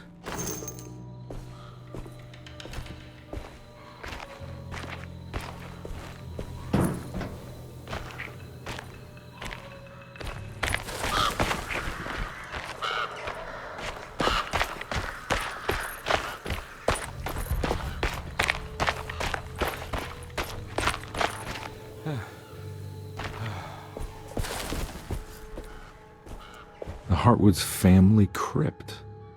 Emily's family must have deeper roots in New Orleans than I thought. I figured she was a Yankee like me.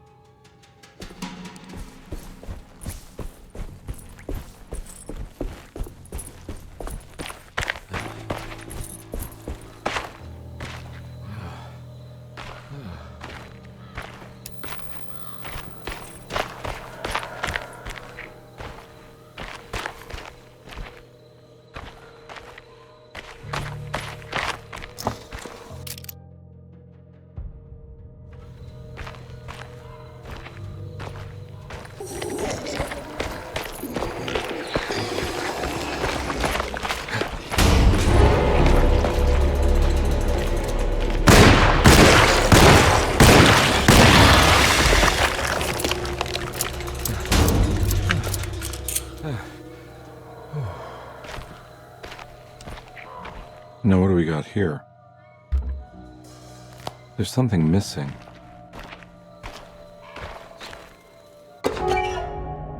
What's this?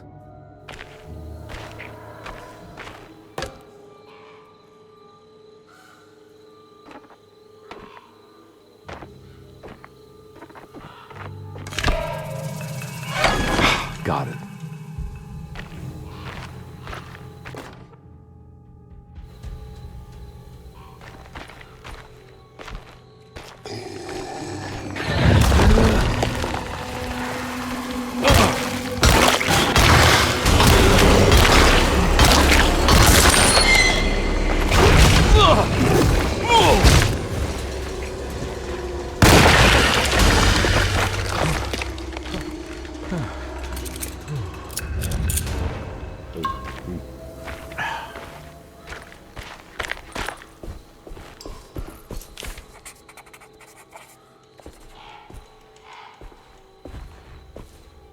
Jeremy sketched this chapel in his book, so it must be important.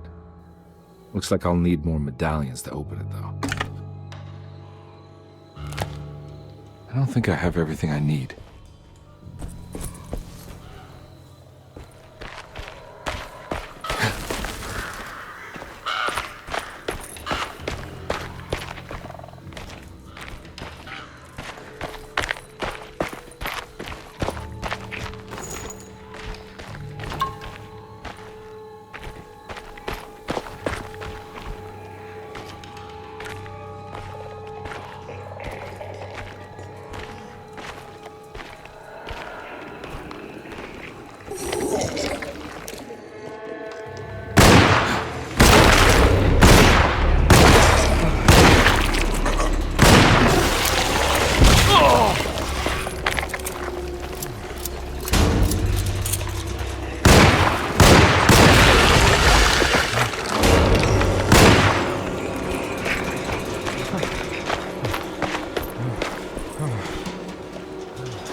got here?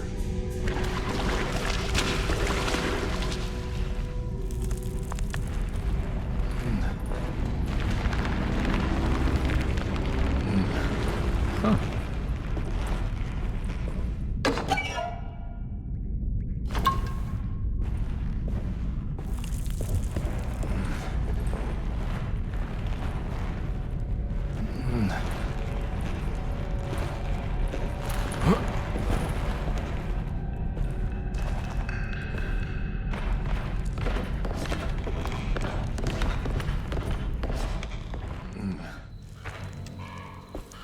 Thank God that's over.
Please don't touch her. Jeremy, what are you doing here? Everyone's looking for you.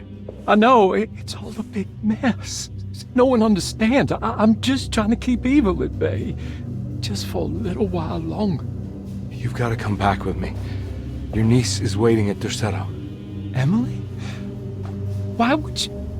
My letter. I keep making it worse. What is going on, Jeremy? How is any of this happening? I made a terrible promise with someone. The Dark Man. Who is he? No, don't say his name. He can hear us. He's always listening.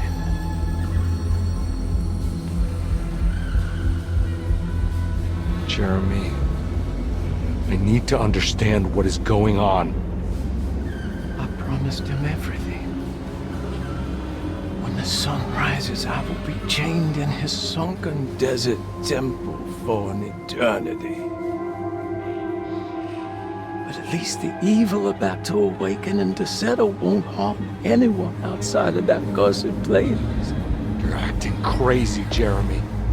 I want to help. There's nothing you can do. And what's all the business about Tarawea? Why did you want to go there? Well, I can't go there. I'm not allowed. But you wanted to. Can I go? Tell me, will it help me to break your pact? Is there something there that would help? Why would you give me hope? That's so cruel. Okay, sounds like we're onto something here. What should I— Look out! Behind you! Run! Don't let him take you!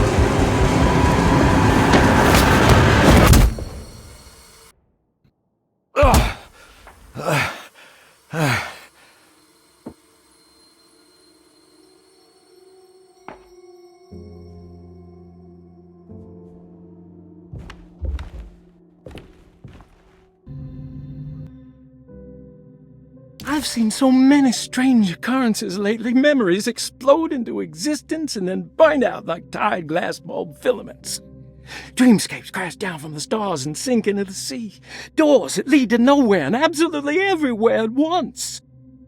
With all this reverie, I want to think there's a chance that you found a way to remain alive in some way I cannot fathom. Just like I've learned to navigate with my talisman. Maybe you, with all your knowledge, you somehow knew a way to find me again. Perhaps in Teruya. All my love, Jeremy.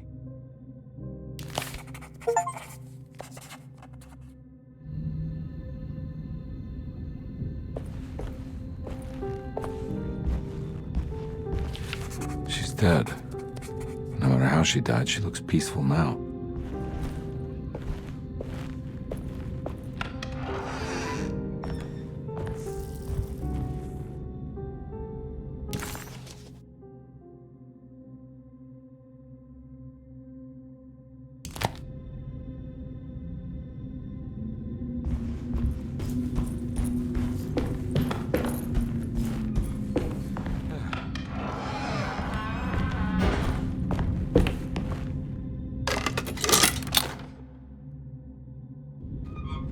Telescope lens. Why would he lock that up?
Whoa.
Whoa, what's going on?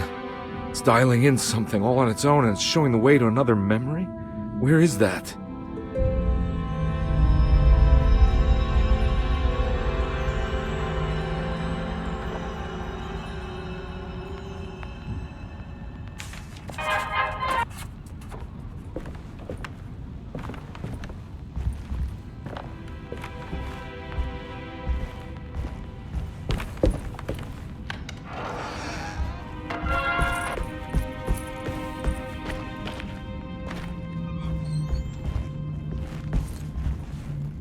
Now we're talking.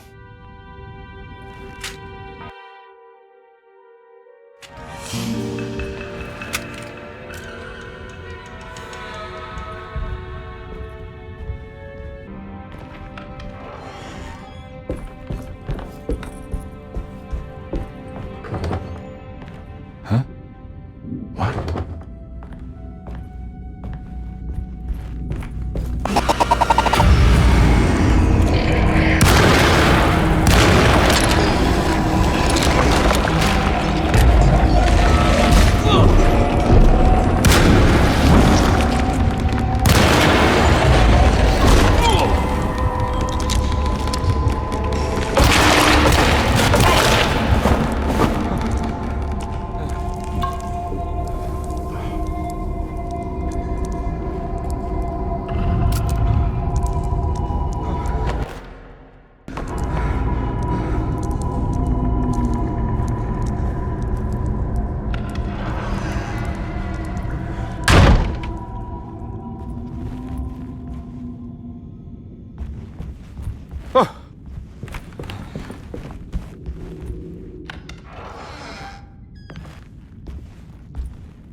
Here we go.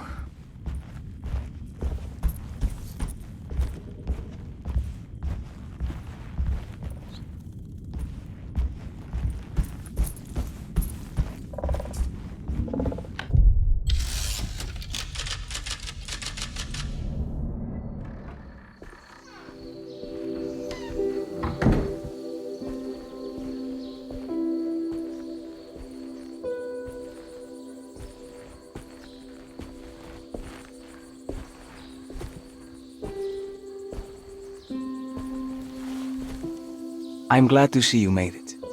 I had my doubts, but the hope you instilled has yet abandoned me.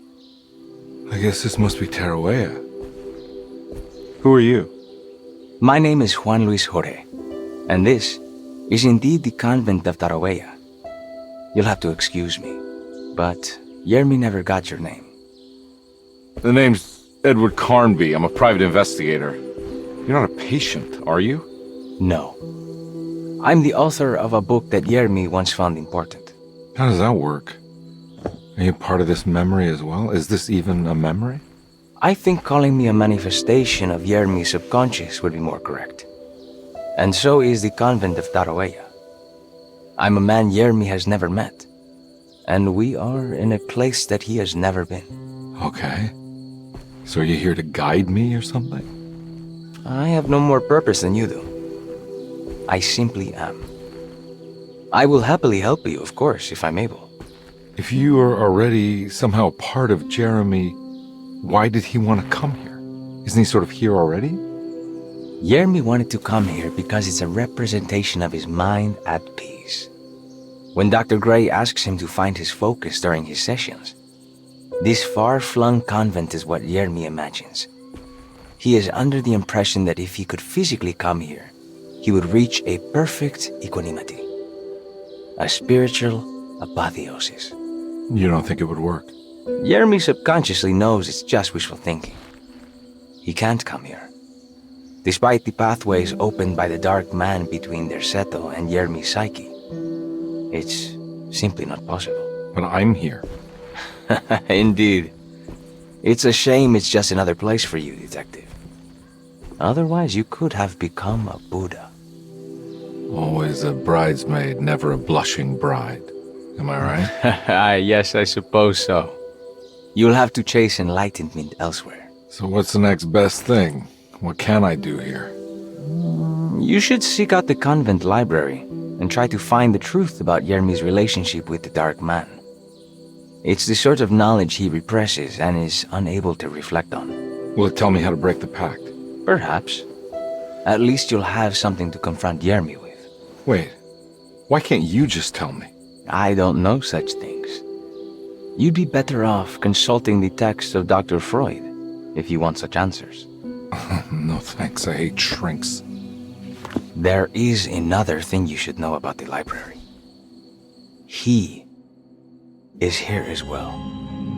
The Dark Man has been working his way through the text for a long time. He's here? How am I supposed to get past him? Be careful, Detective. Oh, jeez, just perfect.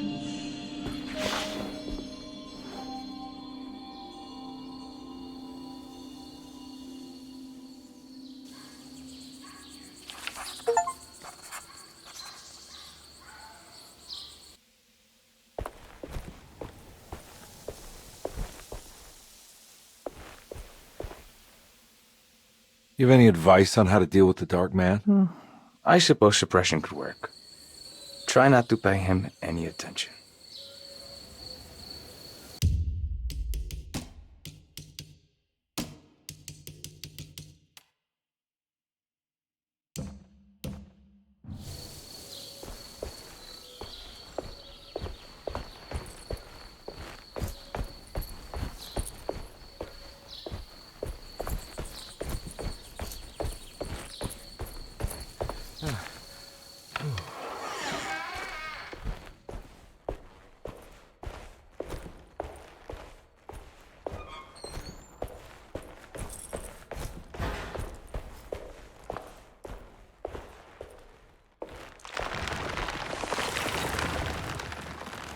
Oh.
There's something missing.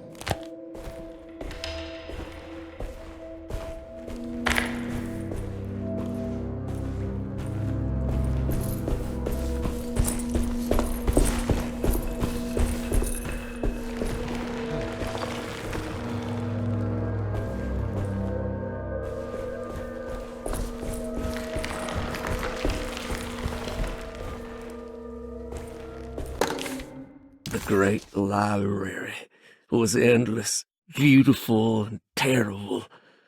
An Akashic record for the universe inside the mind of Jeremy Hartwood, now corrupted by a story forced upon him, told by a maniacal liar, an evil conjured by science and secrecy. I will suspend a room and lock away the foundation of his character. Its key will be left to the librarian, the only thing invisible to the prowler.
something.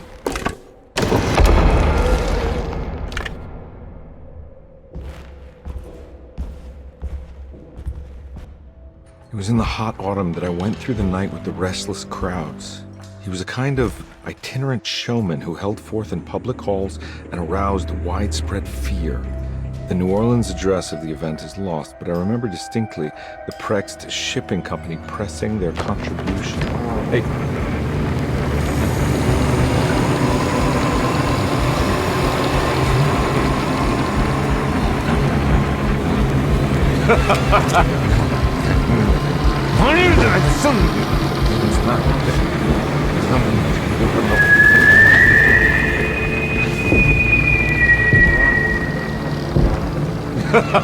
Detective!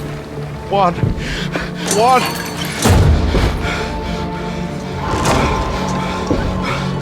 I hope you found what you were looking for. I fear there is no going back.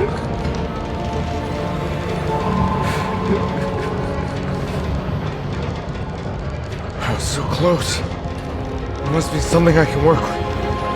Come on, Carnby, think! The shipping company. Prext. Right. Good luck, detective.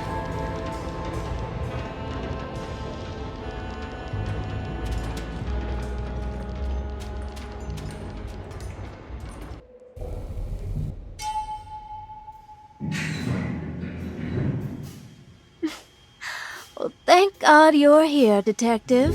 Sitting all alone in a place like this. I'd never live it down if the papers got wind of it. Hey.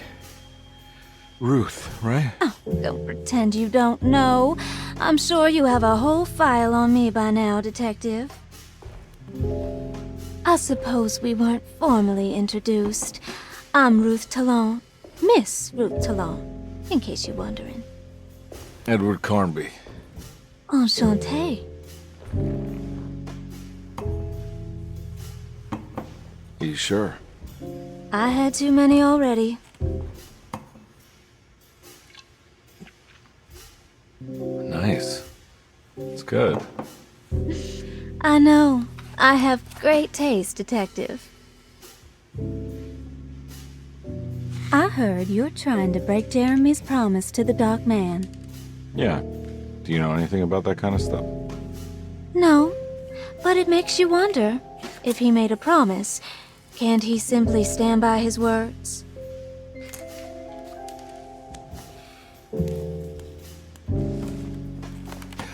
Look, I'm just trying to get Jeremy out of a bad deal, so he'll come back with us to New Orleans. Well, if all fails. What are you doing? It's a sign of submission to the Dark Man. I saw it in a dream once. What?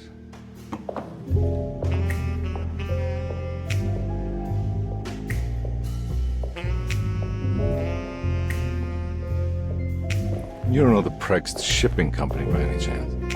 I do. They made big money during the war. Their waterfront office is just over there. How did you do that? Do what, Detective? Bonne chance.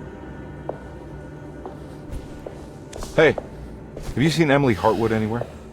Are you trying to make me jealous, Detective? No, I haven't seen your doll anywhere.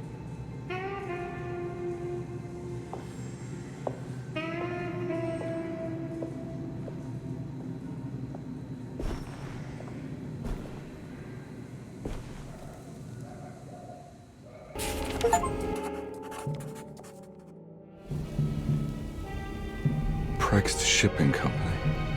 According to the book in Tarawea, the Dark Man is connected to a performance that Jeremy went to somewhere in New Orleans. I'm sure I can find the address inside. It's locked from the other side.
There must be another way inside.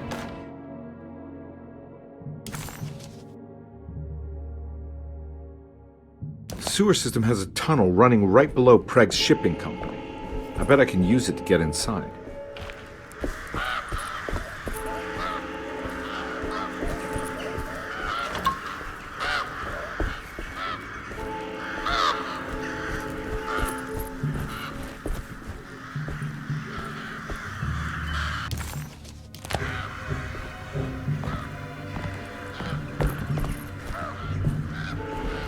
No way I can get this out of the way with my bare hands. But if I get that crane going, that should do it.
vanished.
Made it inside the warehouse.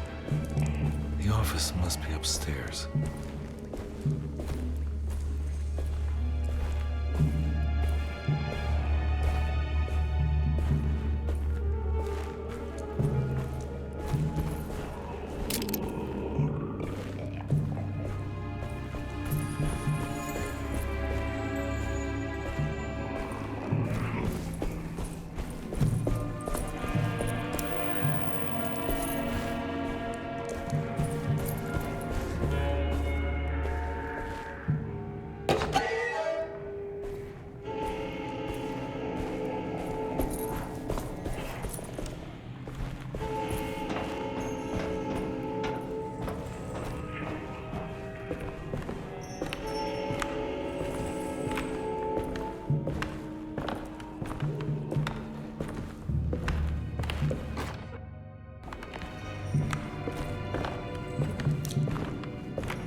Hey, I always wanted to try one of these.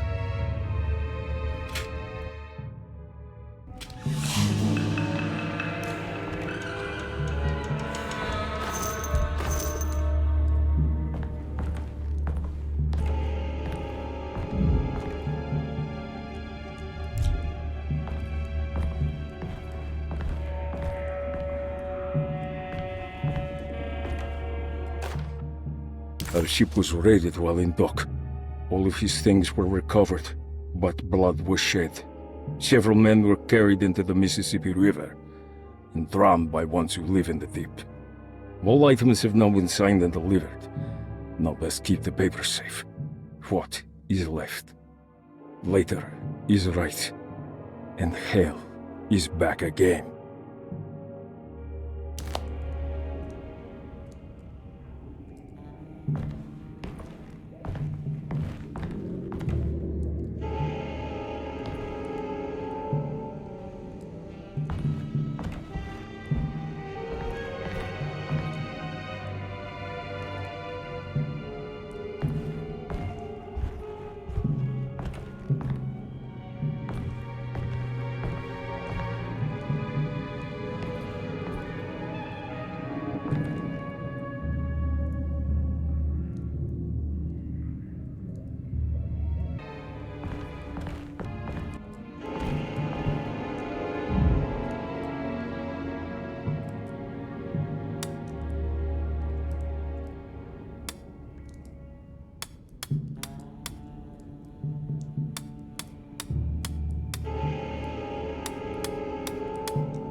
Cargo Manifesto, September 19th, 1892. Breck Shipping Company delivered 4 steamer trunks, 1 Egyptian sarcophagus, and a large wooden crate belonging to the showman called the Black Pharaoh, performing at 18th Street. Here we go. The address where Jeremy first encountered the Dark Man.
Looks like the fog cleared up.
You want to tell me what this is all about? Welcome, Detective, to the greatest show this side of the Mississippi. Nyarlathotep, the Black Pharaoh, the ancient magician who lived 1,000 lives and wore 1,000 masks. I can see why you settled on calling him the Dark Man. Saves your breath. So, you got scared by a stage magician, and now he's living inside your head. You can mock me, Detective, but you would be the crazy one to think his presence can be ignored. Look where we are!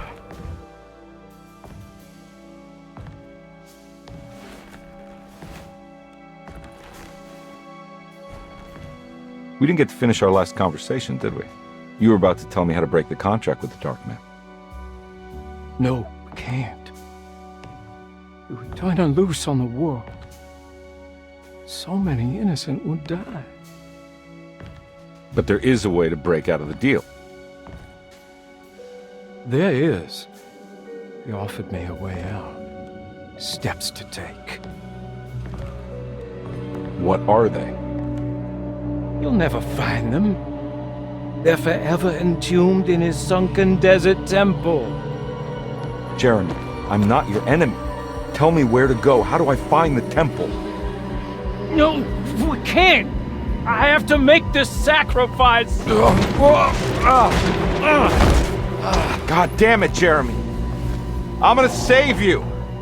Don't worry.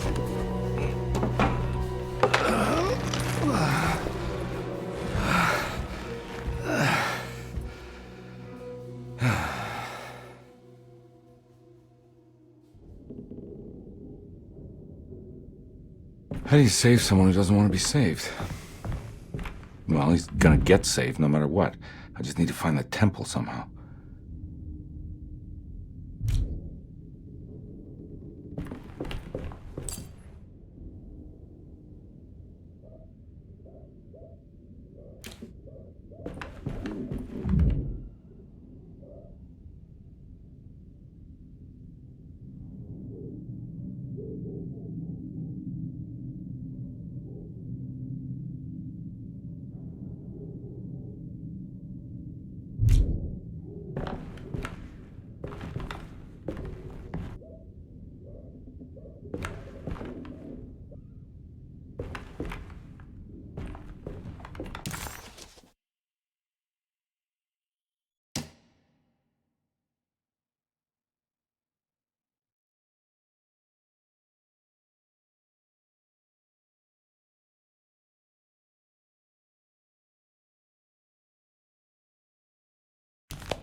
Oh.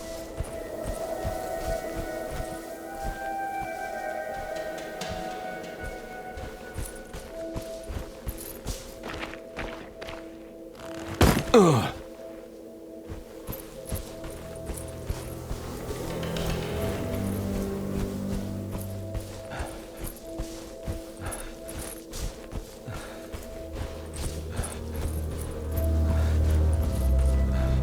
A sunken desert temple. I better get down there.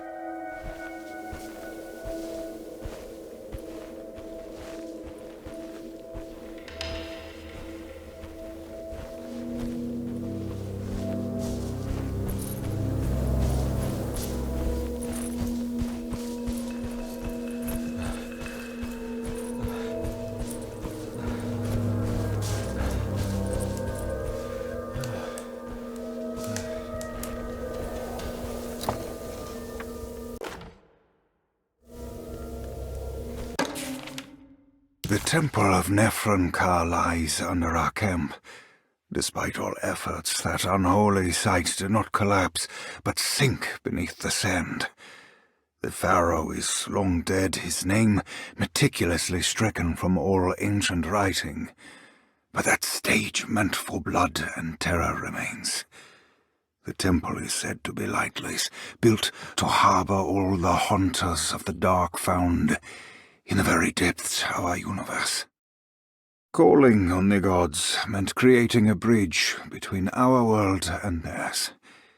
The terrible Aldebaran of Taurus, the Black Sun, was seen as the most important star in the night sky, because, according to the Kitab al-Azif, it was said to be the home of that crawling chaos known as Nyarlathotep.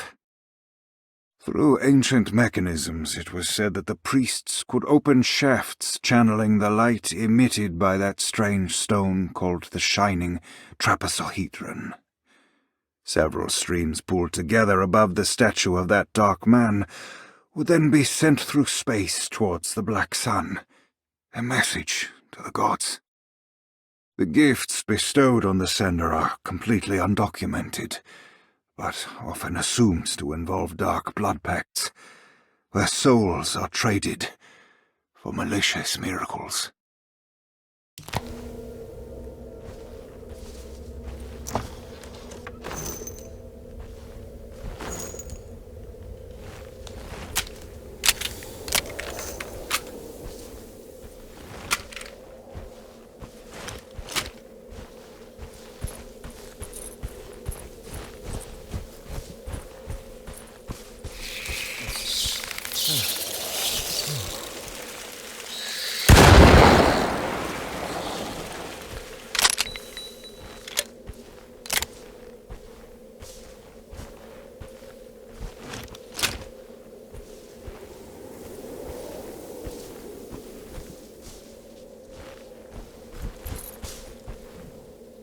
Here we go.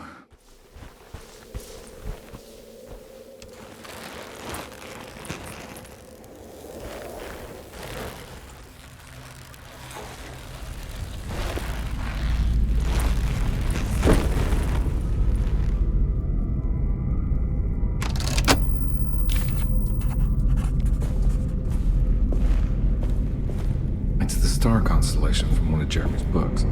The Taurus. That one star's clearly bigger. Must be important.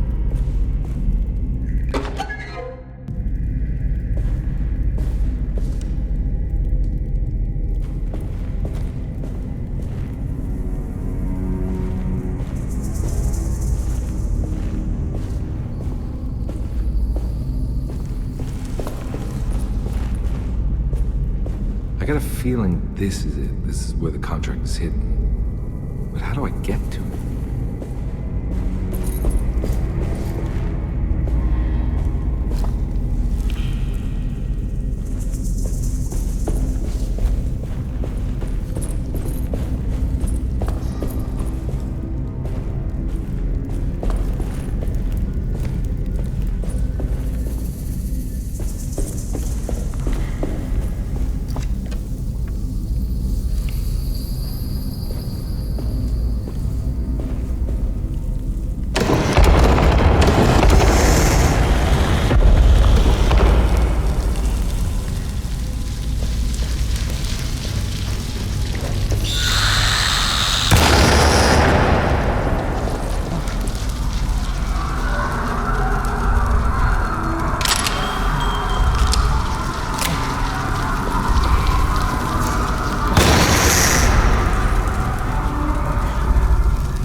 This one looks operational. Good work.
worked.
Ready to collapse.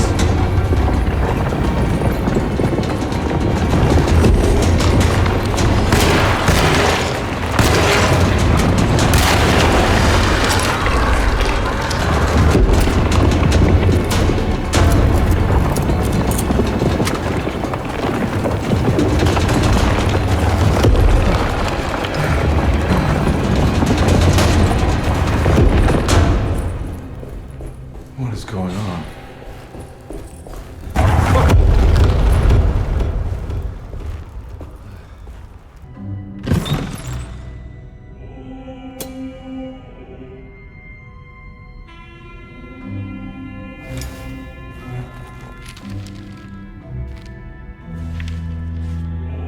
Acknowledge psychological trauma, breakthrough barriers of self-deceit, temperamental behavior. These are the Dark Man's terms. The contract.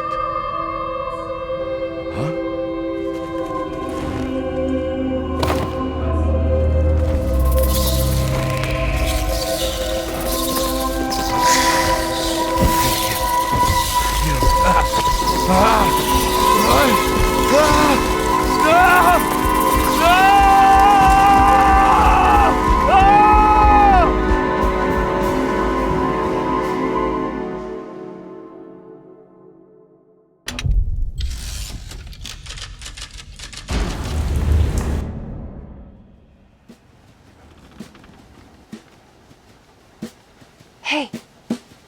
Hey, detective?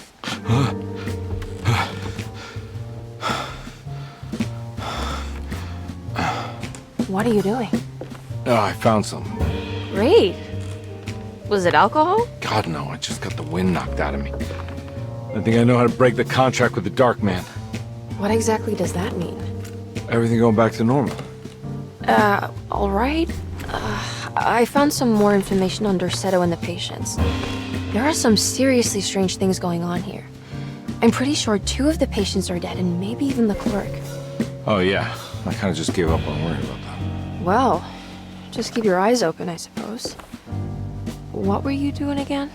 Jeremy made a pact with the Dark Man to keep all the madness locked inside Derceto. All right. I'm gonna break it. I just have to... Where is it? Where's the talisman? It's around your neck? I worry, Detective. Don't, I'm fine. I worry that you're not much help on this case. At least you're a good distraction. Trust me. You're getting your money's worth. At this rate, I'm an absolute bargain.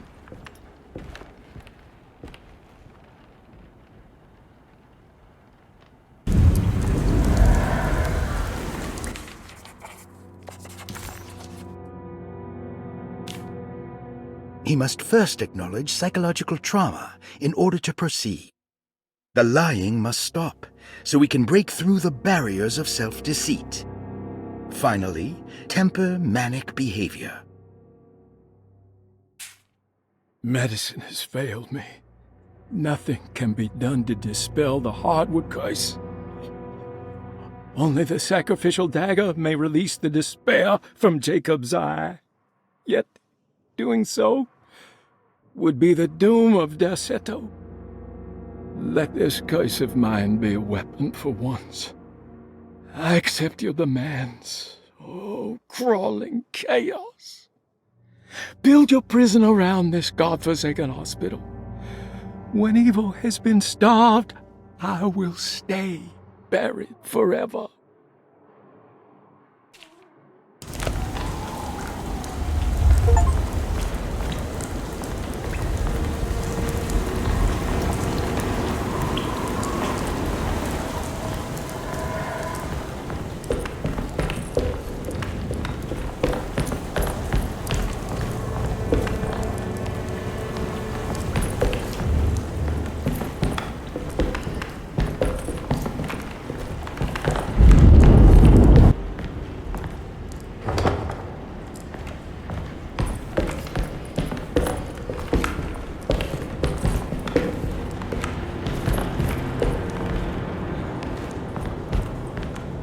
I need the key. Got to be around here somewhere. He wouldn't leave this house. I don't know what to think anymore. You run into that detective fella? Who is he? Can he be trusted? I think he one of the good guys. Well, you know, like us. Will he be all right with her coming? Praise the mother. You don't need to know about all that.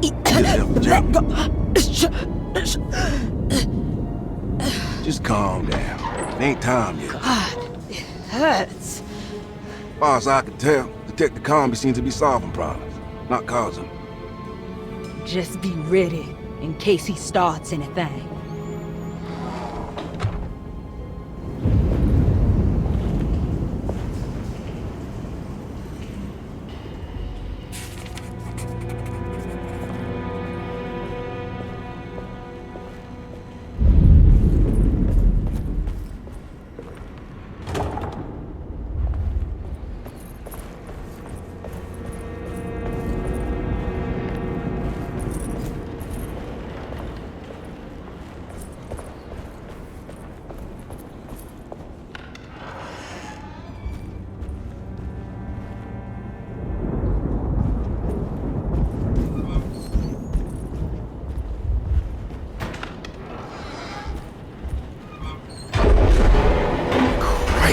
What the hell was that?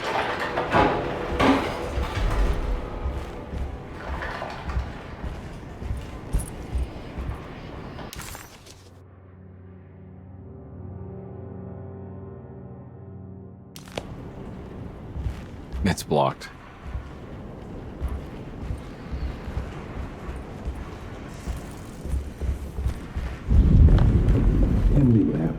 I don't want to run into the orderlies right now. Not sure I can trust them. I think Dr. Gray might be in there. Perfect time to snoop around his office then.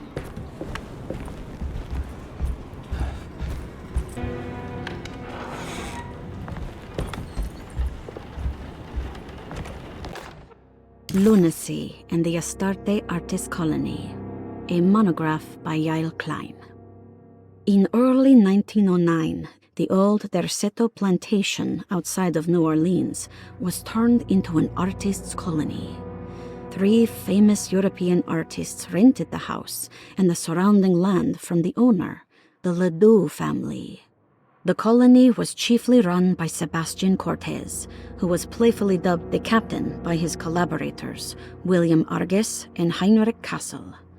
The colony existed for 6 years, until one day all 12 members disappeared without a trace. It is widely believed that their disappearance is connected to the disastrous hurricane that passed through on September 29, 1915, but nothing truly supports this claim. What is known is their frequent participation in New Orleans nightlife, their love for hosting parties, and their elaborate contributions to the Mardi Gras parades as the Pirates of Pontchartrain. Accounts of their lifestyle can be found in almost every gossip column. It can effectively be summed up as carefree and bohemian. In late June 1909, the name Astarte first appeared in the newspapers. Cortez said the name came to him as he was painting. There is never any claim to knowing about the ancient Phoenician fertility goddess with the same name before this time. His fellow colonist Heinrich Kassel did know, because he later produced sculptures that show clear references to ancient idols of the goddess. It's impossible to know for sure how this name suddenly made an appearance, but it is interesting because of Derceto's history. Even the name Derceto is the Greek name of a Syrian fertility goddess. In the case of naming the plantation, Derceto was certainly not an accident. We know that Elijah Pickford intended to build a temple for his cult, for he had distributed pamphlets 2 years prior to the purchase of the land, advertising his intentions. His followers were estimated to be almost 100 men and women, mostly sailors, Maroons, and Cajuns, when the plantation was built. To outsiders, Derceto registered as an ordinary slave plantation, which enabled Pickford and his flock to remain hidden for decades. The official story is that the cult lasted until 1862, when the Union Army came and burned down the plantation and scattered all who lived there. Following the Civil War, new people started to congregate in the ruins of Derceto to invent a new fertility goddess, the Shub-Niggurath. As much as Derceto is a particular name to have heard of, it's not entirely uncommon among the learned. Astarte is equally known and could have been subconsciously chosen by well-read artists. Shub-Niggurath is, on the other hand, very uncommon. Almost impossible that anyone in Louisiana would have heard that name. The name is referenced only in rare books like Unaussprechlichen Kulten and the Necronomicon, and is believed to be a bastardization of Arabic words meaning pertaining to the dark young. The few paragraphs printed on the goddess are so upsetting that no one in their right mind would want to build a religion resting on such qualities. The Shub-Niggurath cult was hard to get rid of, but it is believed that despite the police jailing and killing several cultists over the years, the main culprit in the cult's demise is the cult itself, which seems to line up with every instance of cult activity on Derceto's grounds. When Captain J.W. Norton of the Union Army arrived, he described the people at Derceto as malnourished and maniacal.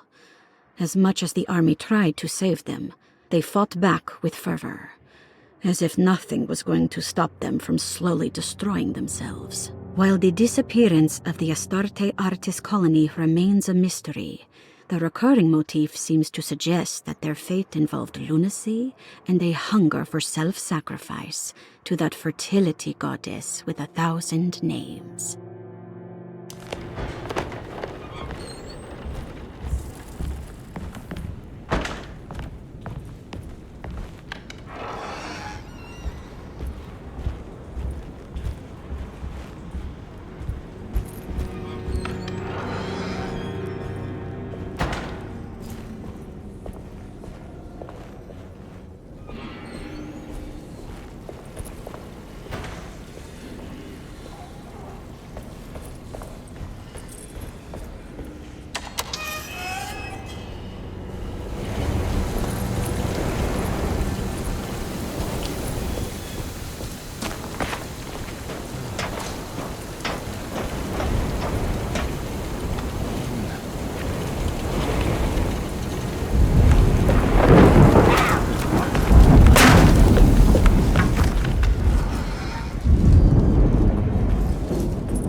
can't leave. I got a job to do.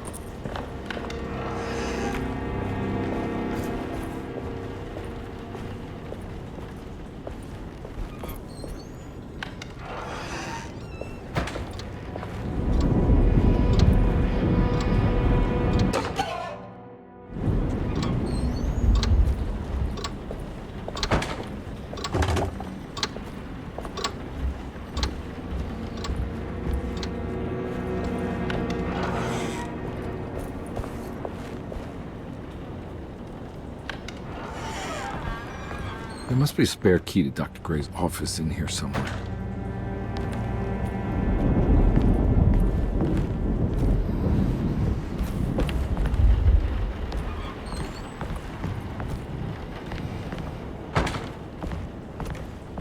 I don't have the combination for this. Maybe Jeremy did.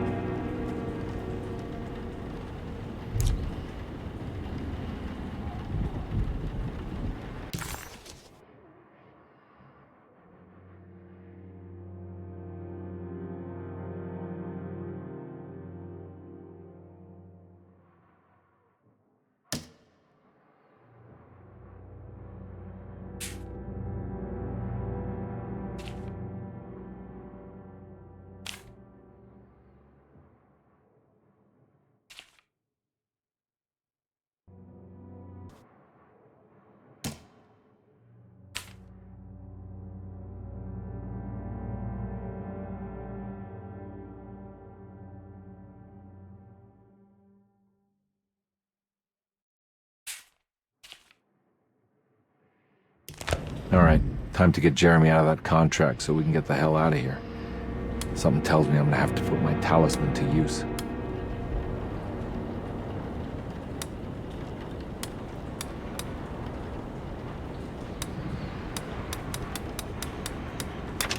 It worked.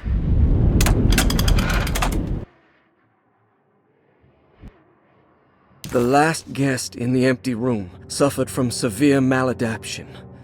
I must write this down, because if I understand the condition sufficiently, it could make me deny this fact at a later date, and there is reason for me to think I may come to suffer the consequences from this dysfunction, as some who came in contact with the guest seemed to adopt a new worldview, in which everything was predetermined but broken.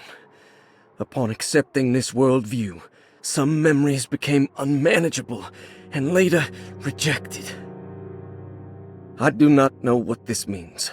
I cannot even remember the fate of the guest. I think they were simply misplaced one day and forgotten.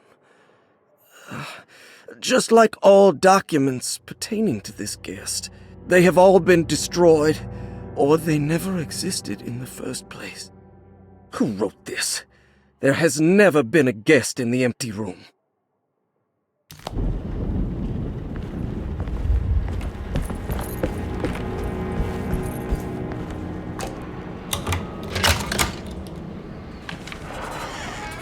Dr. Gray's office, all to myself. Let's see if we can figure this guy out.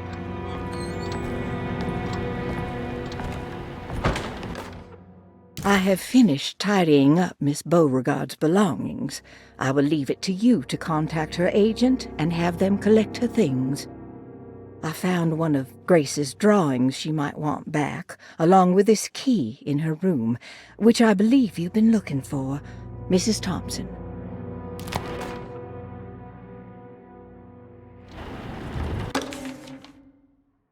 This is where McCarthy has hidden my favorite young. It's very important.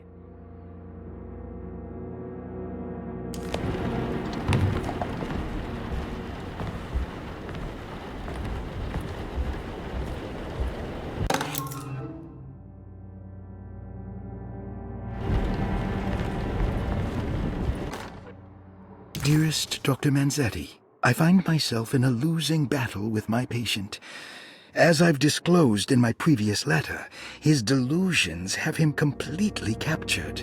It's bad enough that he is torturing himself with paranoia, but his madness turns out to be quite persuasive to others, effectively laying the ground for mass delusion. I am writing to you in hope that you can give me some guidance.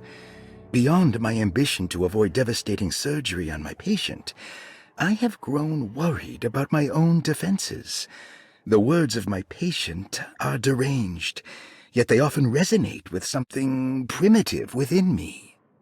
I have tried photographing his brain with X-rays. It was surprisingly difficult to get good results. Dark blotches on the plates kept obscuring all details. My patient looked at the bad plates and cried out in terror, telling me the dark areas was the shadow of the worm, eating him from inside. I could not see anything out of the ordinary. I hope this is a sign that my mind is not as receptive to the madness as I had feared. After further inquiry, my patient described the shadows inside his mind as some kind of chthonic monstrosity that wants to undermine his sanctuary. This is clearly a reference to a place he calls Teroea, a sort of library or convent that works as a psychological haven. With this imaginary haven threatened by this Chthonian, he has now constructed another, less pleasant hiding spot. Lately, he has been bringing up a metaphor of a steamboat that has run aground, that he feels like he needs to start the engines and reverse, but he is afraid that the hole in the hull would cause the whole ship to sink. I've been watching him turn this metaphor into reality for the last week. He knows it's made up, but he is doubling down, trying to make it a real memory. I feel certain that this is my chance to break through the barriers of his self-deceit.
Detective Carnby. Good to see you again. Solved your case yet?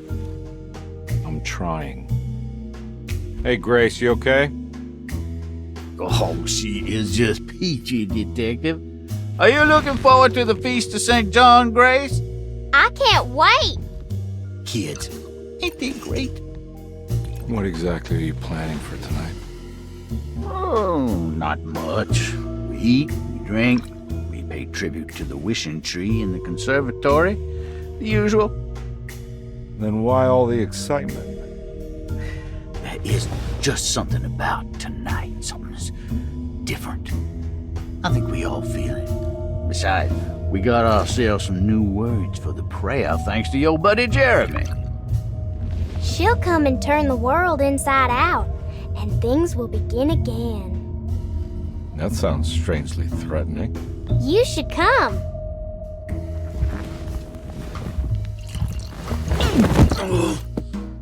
God damn it, Grace. Stay put for once.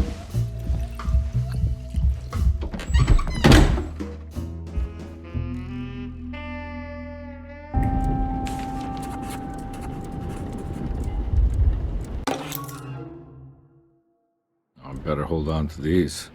Wouldn't want them to get lost. There's something missing.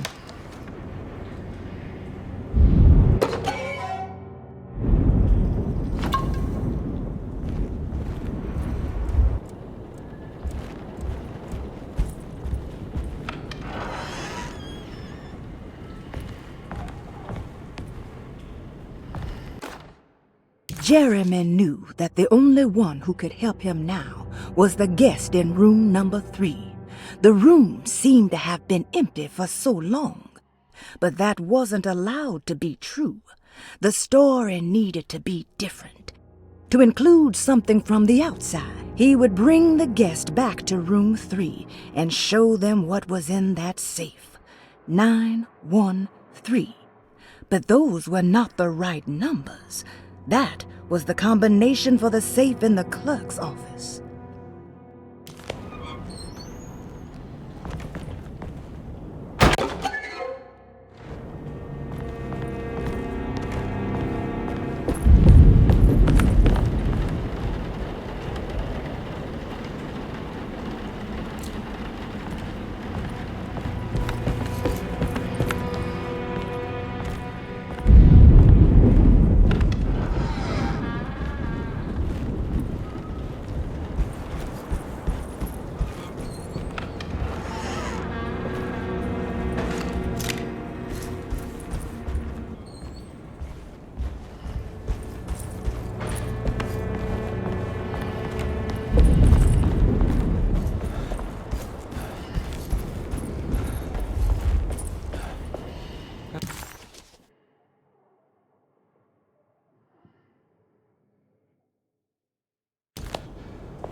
Surprisingly neat.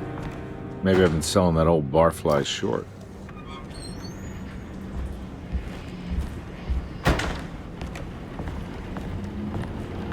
Looks like McCarthy has something hidden inside.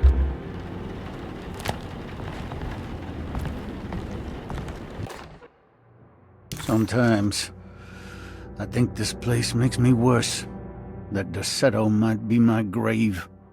A coffin made of ostentatious architecture.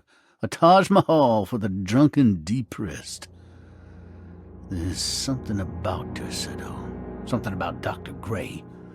Like we all pretend that we're here to get better, when in fact we are here to be forgotten.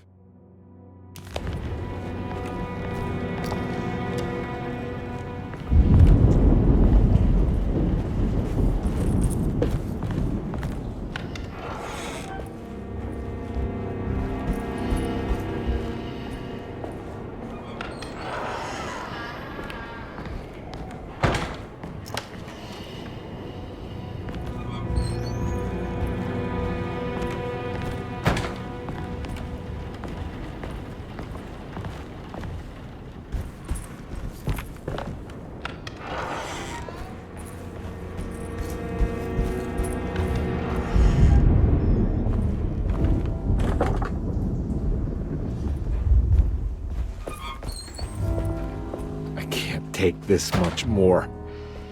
This has to end.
Radiography Patient Jeremy Hartwood.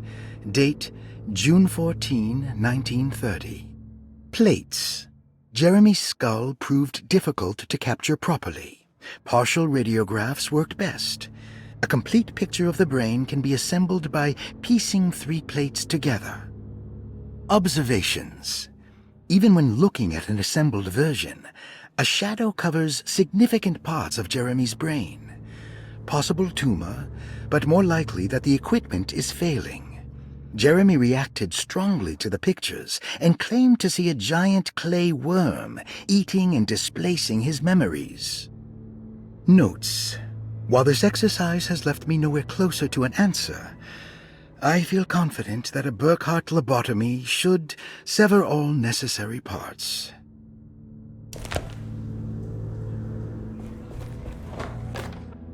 Hypothetical psychosurgery based on the ideas by Burkhardt and the St. Petersburg research could end up saving Jeremy's mind. Severing the connections around the frontal lobe would certainly solve most mental afflictions. The procedure would be brutal in performance, as well as in efficiency. An ice pick pushed through the edge of the eye and into the skull would untether the nerves like Alexander cutting the Gordian knot. As this would likely leave Jeremy in a very different condition, all other paths should first be explored. The medical instrument I would need for this lobotomy is missing, and I should have Waits order a new one.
Mind if I do?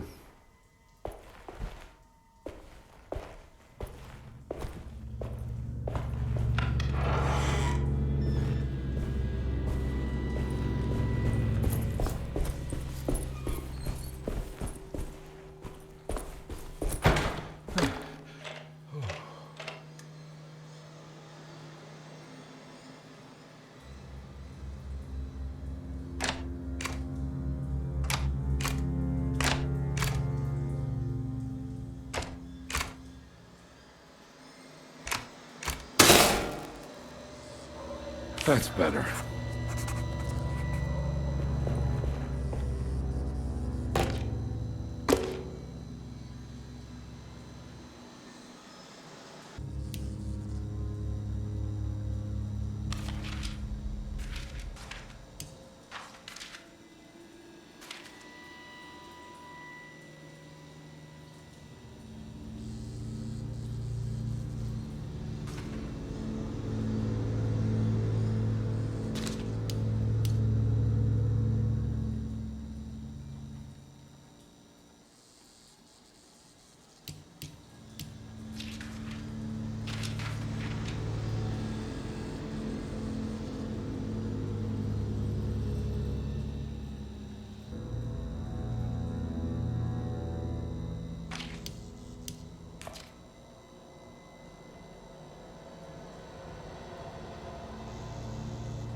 Why does this keep happening? What am I supposed to do?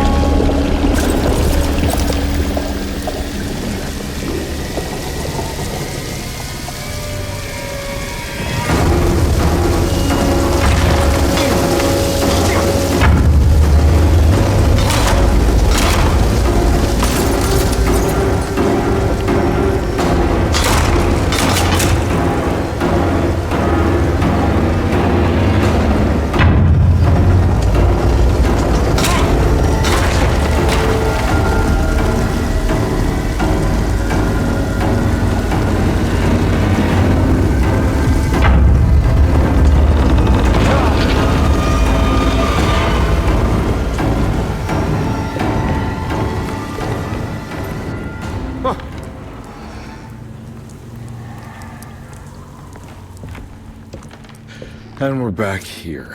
Oh, perfect time to have a look around this place.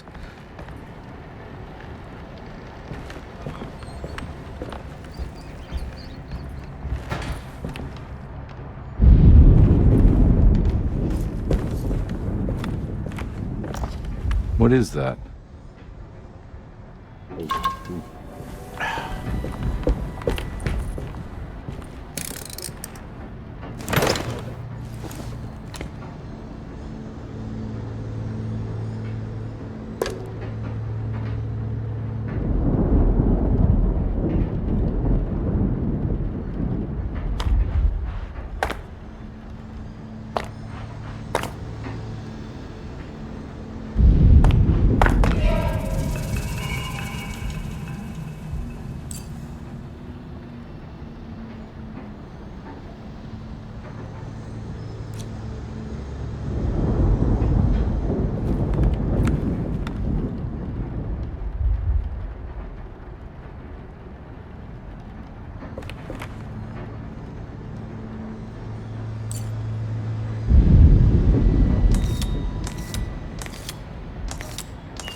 This is where Jeremy's hiding, right? Hello? Is anyone there? Jeremy? I need help! Wait! Can you hear me? I'm stuck in the mud and the fire is taking Jeremy, me.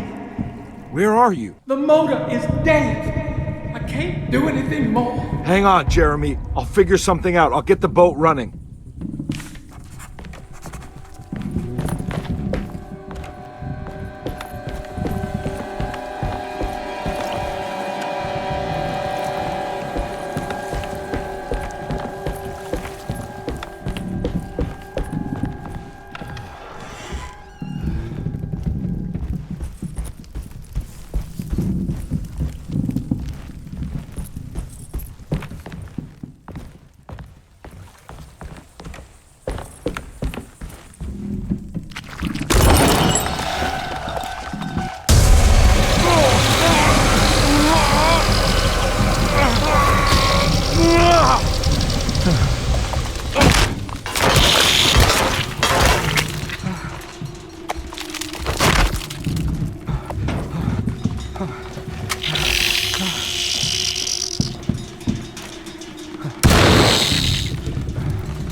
The boat's wedged itself right into the bayou.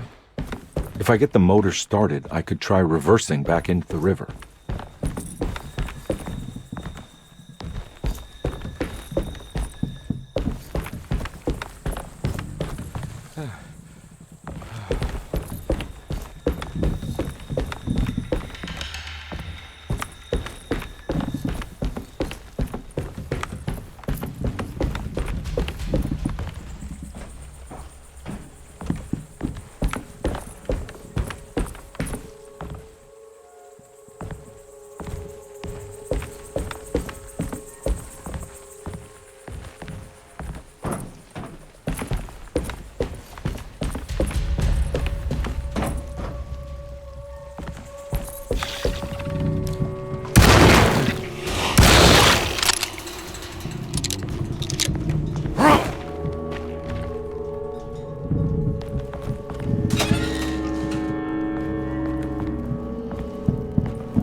pretty weak. I just need something to break it.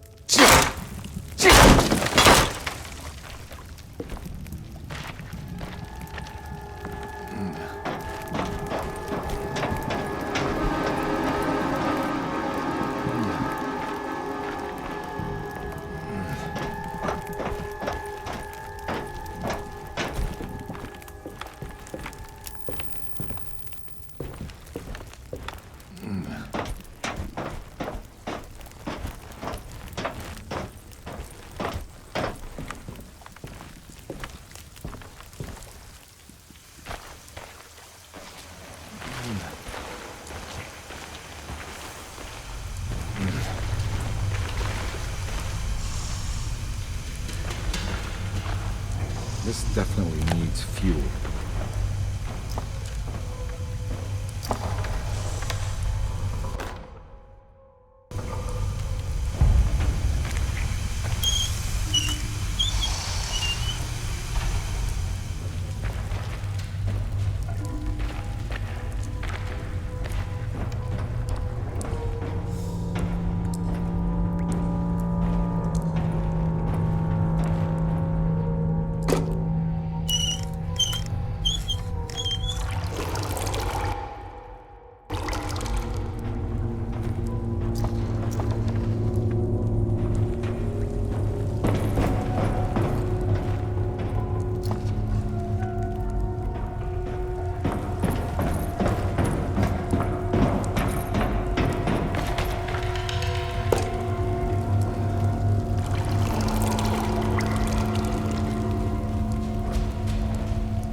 around my neck, and then I strangled all life from my body.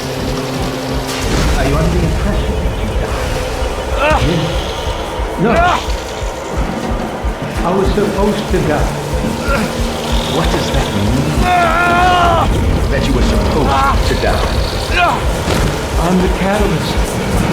I had to die to make the story happen. What story? What are you referring to, Jeremy? 30 years ago, Frederic needed me to die. You're not making any sense, Jeremy. Find your focus. Hey! I cheated everyone. I didn't play my part. Hey! I escaped my doom. My destiny. Again, find your focus. Hey, I'm right here. What the hell is going on? Now everything is wrong. Nothing is in Hey! place. I'm right here! Calm down, Mr. Carnby. What do you want? Were you not talking to Jeremy right now? I haven't seen Jeremy all day. Are you all right, Detective? No. Actually, I don't think so. Well, maybe. I'm gonna go look for Jeremy. Good. Let me know if you find him.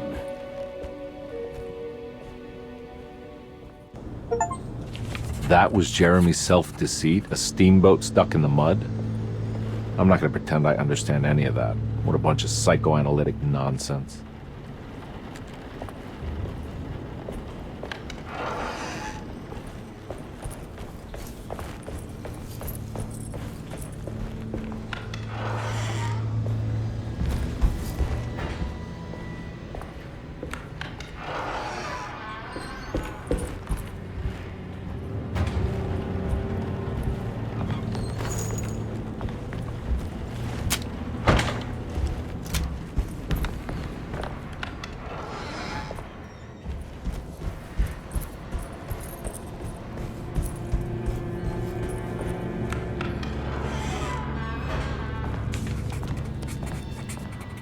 This is my room.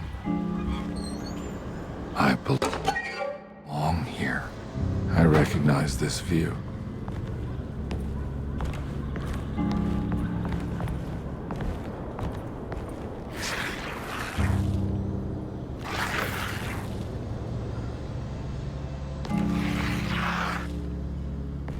I know that number. Where's that from? I did this. I wrote that.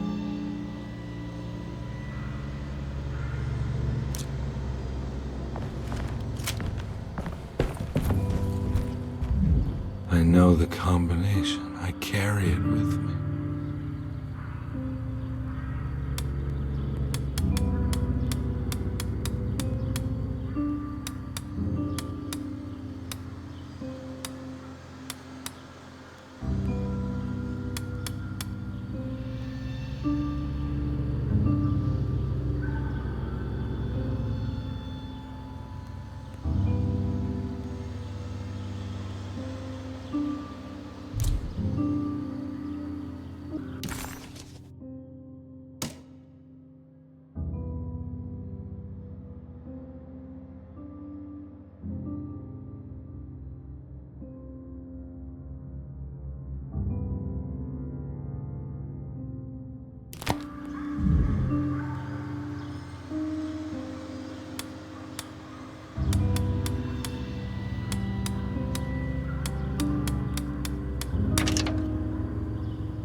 Detective, I have made many discoveries in my case.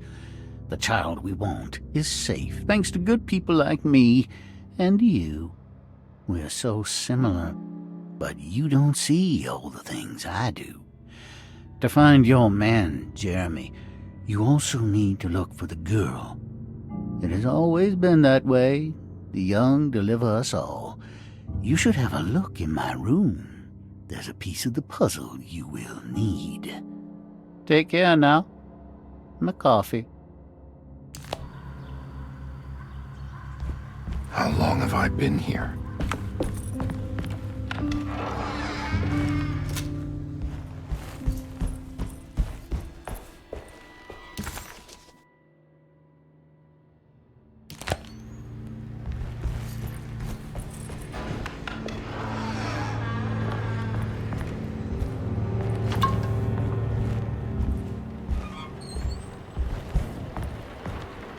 Looks like McCarthy has something hidden inside.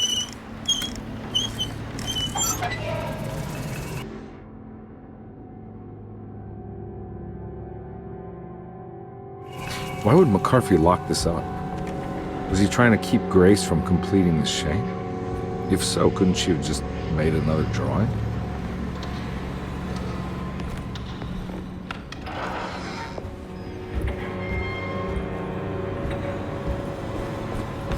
What the hell happened in here?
This looks familiar. How am I back at the office? Jeremy's never been here.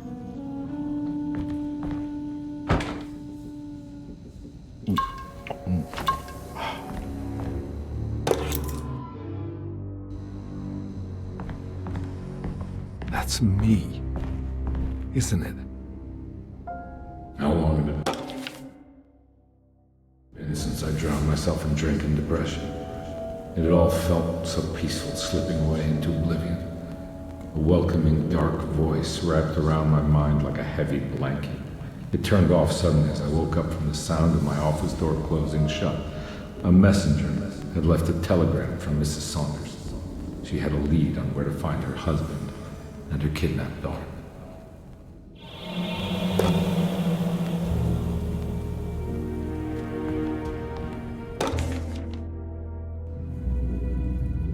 God, I used to drink so much back then.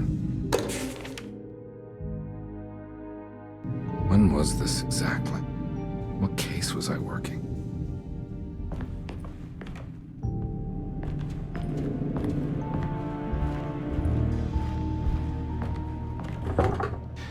I think I need to figure out where I'm going first.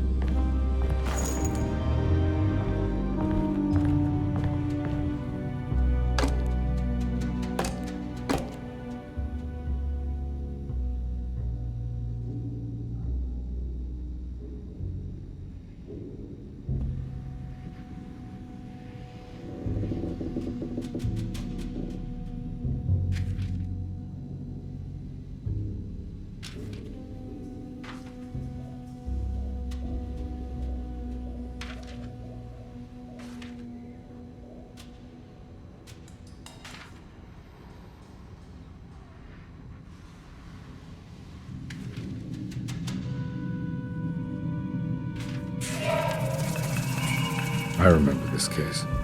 Some kid got taken by her father, headed out of state, but he had made a mistake by selling a painting that his wife actually cared about to a collector named Thornhill to fund his venture. That's how I tracked him down. At least I think so.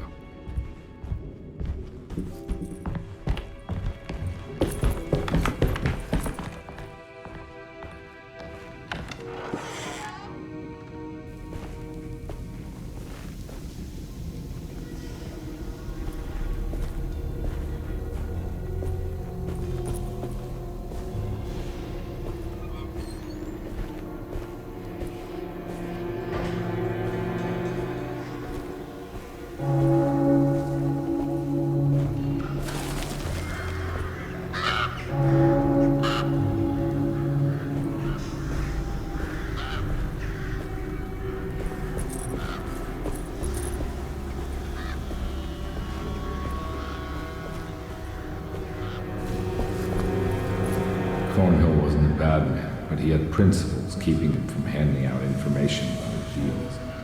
So it needed some convincing.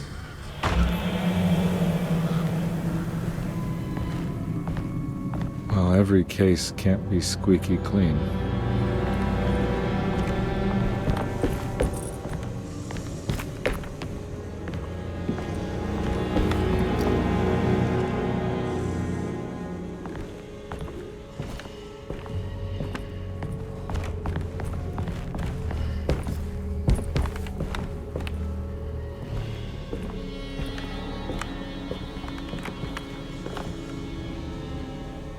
Mr. Saunders had sold a valuable painting to Thornhill, hoping the money would carry him to wherever he was going. The painting, now leaning on an easel in Thornhill's bedroom, had a certain mesmerizing gloom that seemed to call out to me, telling me I was needed for something important. I felt myself falling into the painting, only being brought back by Thornhill, thrusting an address to a Hotel St. George into my hand and asking me to get the hell out.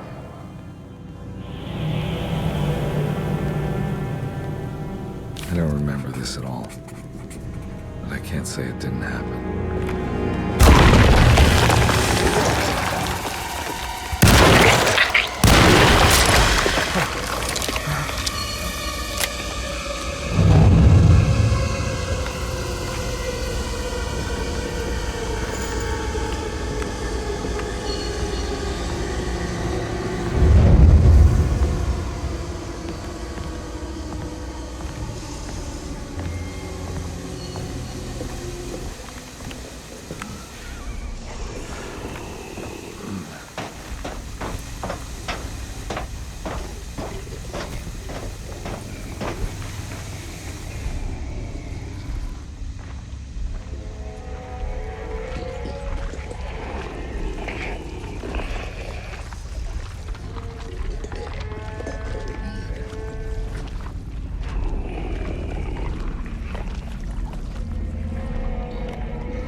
On my way to the hotel, the Morton gang caught up with me. I owed them money, a lot of it. I can't remember what for, probably some dumb gambling debt growing in size for each payment missed.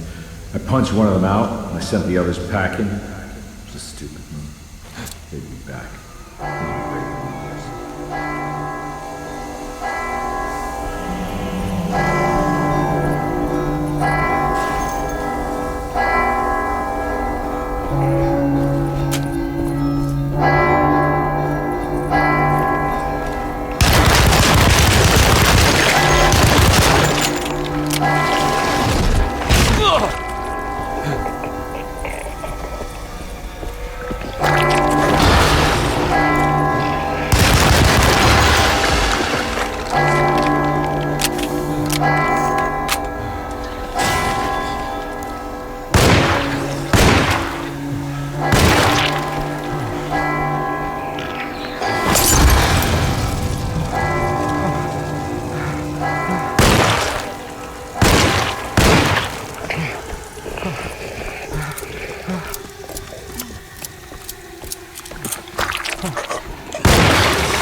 I found it. In the hotel ledger, I recognized the handwriting of the signature, Ted Stryker. It was him. I could feel it. It was the kidnapper I was hunting. I put on my knuckles and hurried up to his room.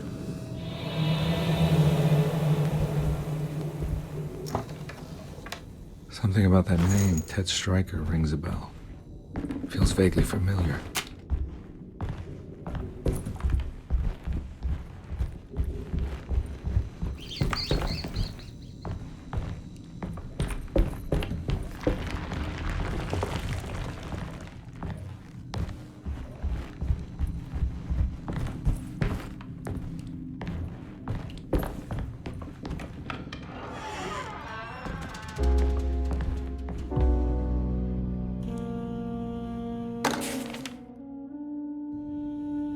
I recognize this room, but I didn't catch up with them here.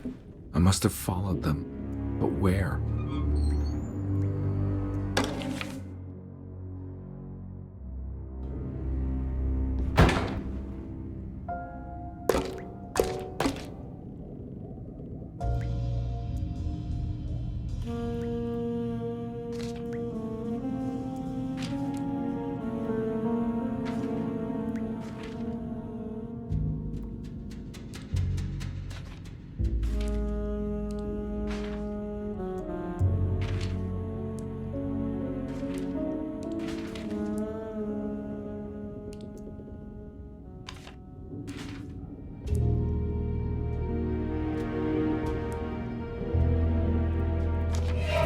That's right, he was running away, ditching his old life and marriage in New Orleans to find something better in Tallahassee. And he took his daughter with him against the will of the mother. That's why she hired me. But I stopped him. I caught up with him at the Pearl River Bridge.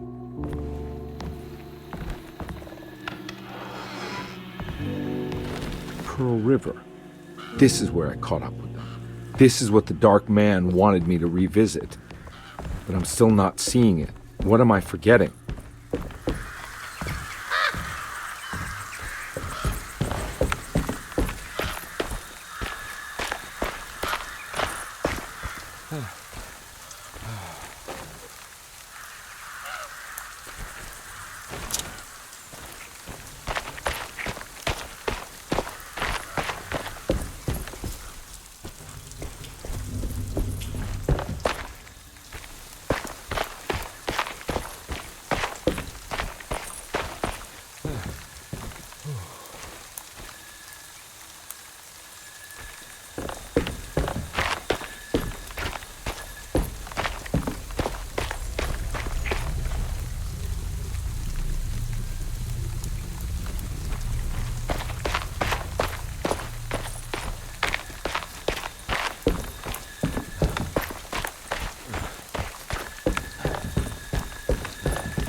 Oh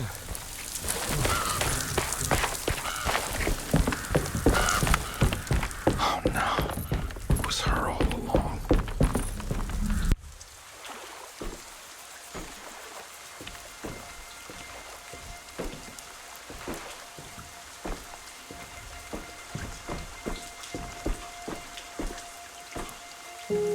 I can't believe I didn't recognize you.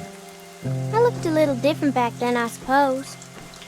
Was any of this real? How do you mean? This day, just... so much is happening. I can't... I think I've lost my head. Do you need me to apologize? I mean...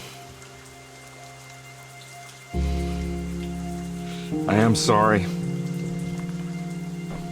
I don't think I need to begin to explain. You're just a kid, Grace. I'm really sorry. I didn't mean for it to happen. Lies. More lies. No, really. I thought I was being a good guy by handing you over to your mother. I didn't know. I couldn't have known that she wouldn't care about you. I don't know how this works. What is this for? Some form of admission of guilt. Maybe acceptance. It's what the Dark Man wants. I guess we just watch my father die again then. You think he's alive? I know he is. He's down there, scared that he won't be able to get out. That he will drown with his daughter again. What are you saying? We gotta save him! We? Do it yourself. I'm down there with him, remember?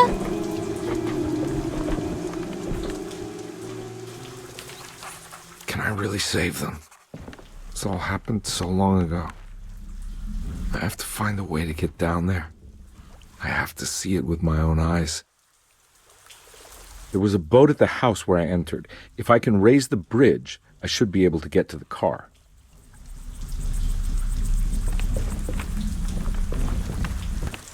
There must be a way to save you both, right? Why else would I be here? Maybe the Dark Man just likes it when you suffer.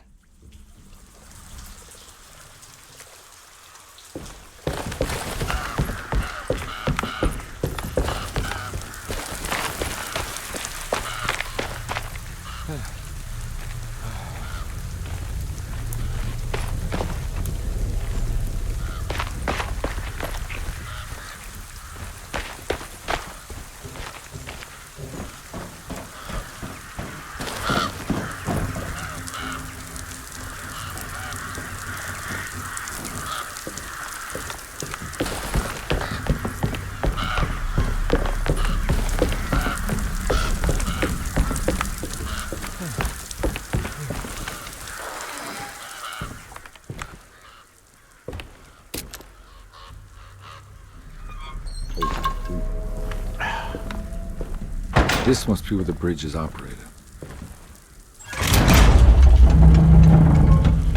Nothing's happening. It's like something's holding it back.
Carnby, are you okay?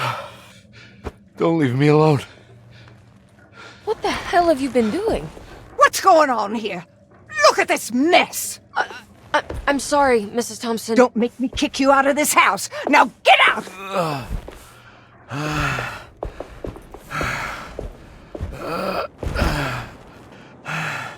Hey, Detective. Mr. Carnby. I'm really worried about you. I'm okay. I just need to catch my breath for a moment. This place? There are some very disturbed figures around here. And I don't think it's just the patients. I've been reading some things about how Derceto has a deranging effect on people. I think it might explain things. What? Just take it easy, okay? I'm gonna go find a way into Dr. Gray's apartment. I want to know what he's hiding. Emily, don't worry. I think I'm close. I'm gonna set everything right. Just be careful.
Detective, am I glad to see you. Lock the door, will you?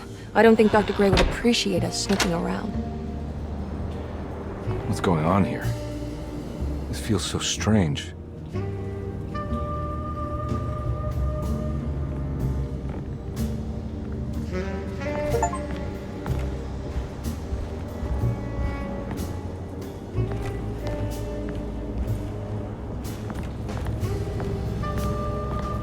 There's a book missing.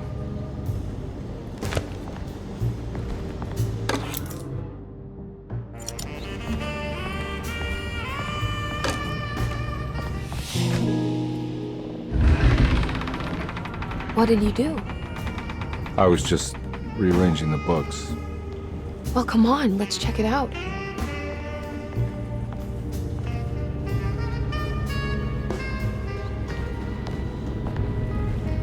I think I'm beginning to understand. Dr. Gray is dealing with some kind of mass delusion.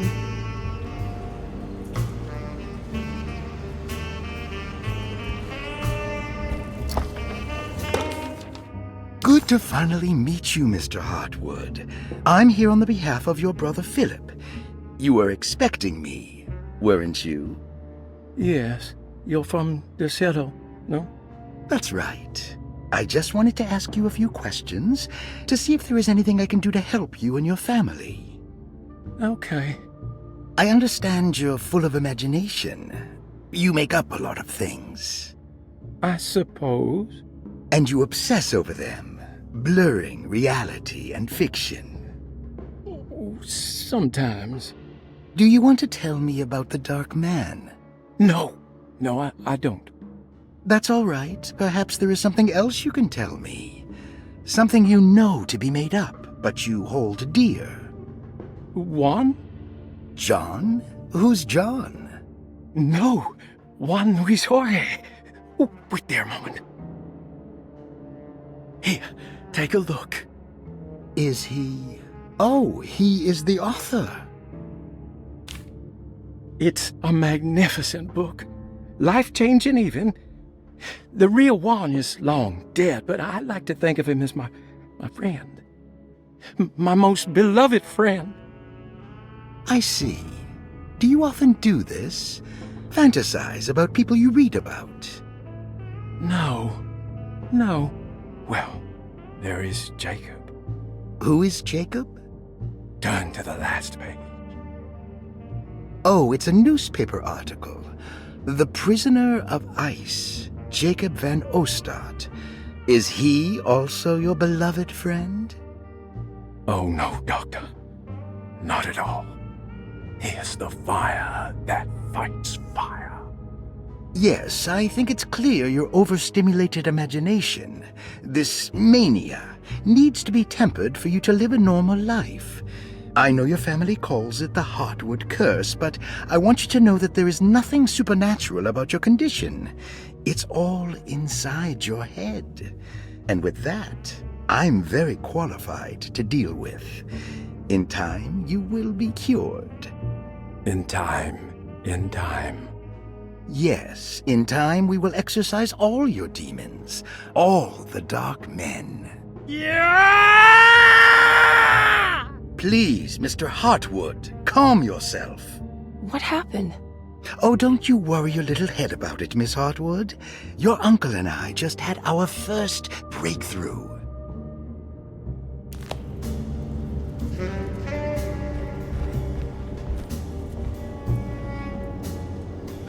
What were you saying about mass delusion? Derceto seems to have a deranging effect on people living close by.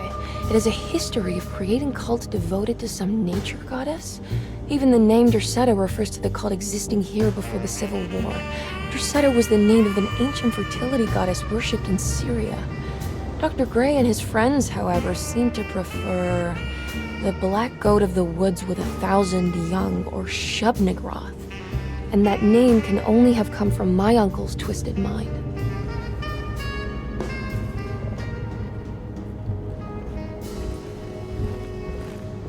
That mark on the floor looks like talisman positions, but from which direction should I look at it? The Snake Dagger, a monograph by Yael Klein. In Ludwig Prin's book on pagan rituals called The Mystery of the Grave, as translated by Nicholas Vachy, there are several references to a sacrificial dagger called the Snake Dagger. It has long been thought of as a poor translation of the original text, that it would be more appropriate with worm dagger from the Latin vermis cultrum. This seems natural following the recent consensus that the original title of Prin's book, De Vermis Mysteris, should literally translate to the mystery of the worm. However, this would take away from Vachy's great effort at translating the underlying meaning of the words and revealing several cultural beliefs. While Prin certainly was using the term worm as a symbol or synecdoche for death and the dead, which is made clear by the contents of the book, in the case of the dagger, we shouldn't be too hasty to dismiss his translation. Reading through Vachy's correspondence with his patron, it appears that he had more than just the Latin text at his disposal. Vachy had dug up Prin's living relatives and uncovered several cross-referenced historical texts and an actual snake dagger. The dagger was dated to the early Middle Kingdom of Egypt and had such a clear shape of a wave that Vachy considered calling it the sinusoidal blade. Knowing the full story, it seems prudent that he chose to translate it as snake and not worm. There are several reasons why this choice of word helps us understand the pagans that Prin's book attempts to describe. The symbolic value of the shape becomes more apparent when reading about the use for the dagger. In the passage of possession and exorcism, we find the snake dagger poisons the poisoner within the victim and is therefore pacified. Where the literal text would tell us that the worm dagger trumps the demon possessing the victim, it tells us nothing of their reasoning, only that somehow this dagger wins against the demon, like it had the better hand in poker. Vachy's translation allows us to follow the underlying logic to the ritual magic that is being performed. Poison the poisoner sounds like fighting fire with fire. That to hurt the demon possessing its victim, the priests would have to fight back with a power that is known to the evil they are fighting. The snake dagger is therefore not only a good way to describe its form, but it also helps us understand how it could be thought of as a useful tool for exorcism. Finally, it also helps us understand their relationship to lunacy, that it was thought of as something poisoning the mind rather than controlling it. What is also interesting to note is that the possessed are always considered poisoned in their head and not their heart. The snake dagger always went to the eye of the possessed, leaving them partially blind, if they had the good luck to survive.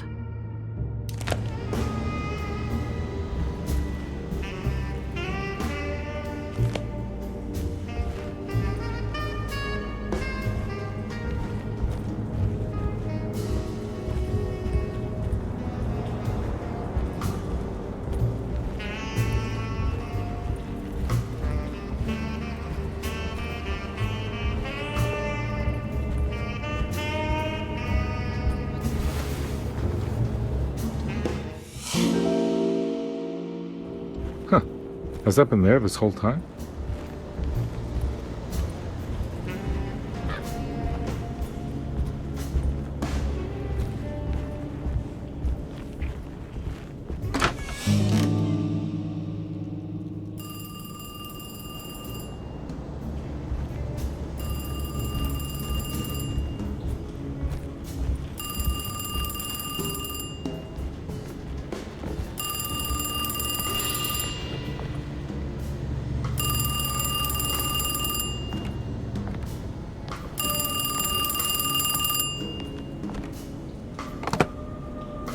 Hello?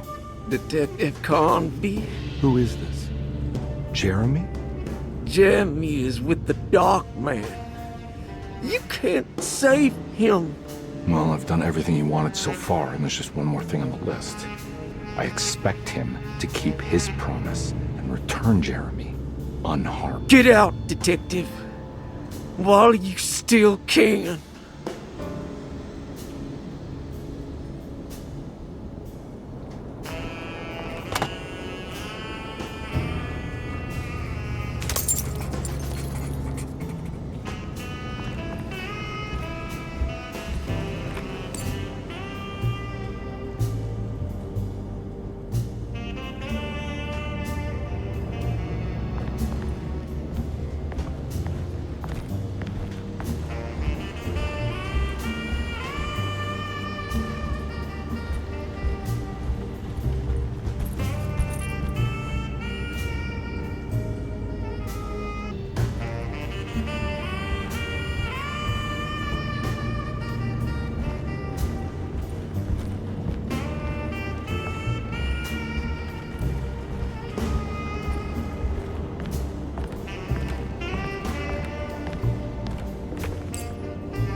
Hey.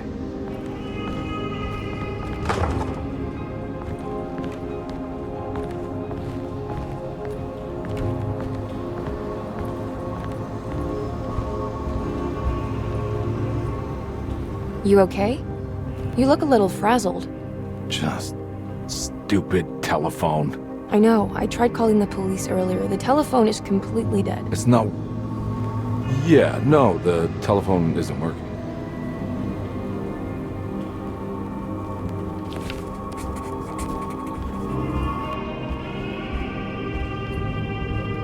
Miss Hartwood, I think you're gonna want to see this. Is there something in the closet? Yeah, there is. You don't see the very obvious gate leading to whatever Jeremy's madness is serving up next? I don't understand. Are you making some kind of fashion metaphor? I'm sorry, I don't have time for this. Can you just tell me what you're doing? You don't see this! It's fine. It's fine. Catch you later. Are you going inside the closet? Yeah. You got a problem with that? No. Do what you think is right, Detective. Sorry, I didn't mean to. Goodbye, Miss Hartwood.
We found the ancient stellarium perched on a cliff facing the Arctic Ocean after a day of sailing due north of the Eskimo encampment.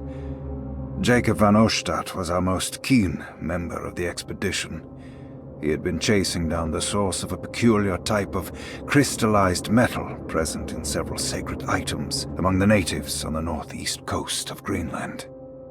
The site was a remarkable find for any explorer, and we were all enraptured in our search for enlightenment and meaning.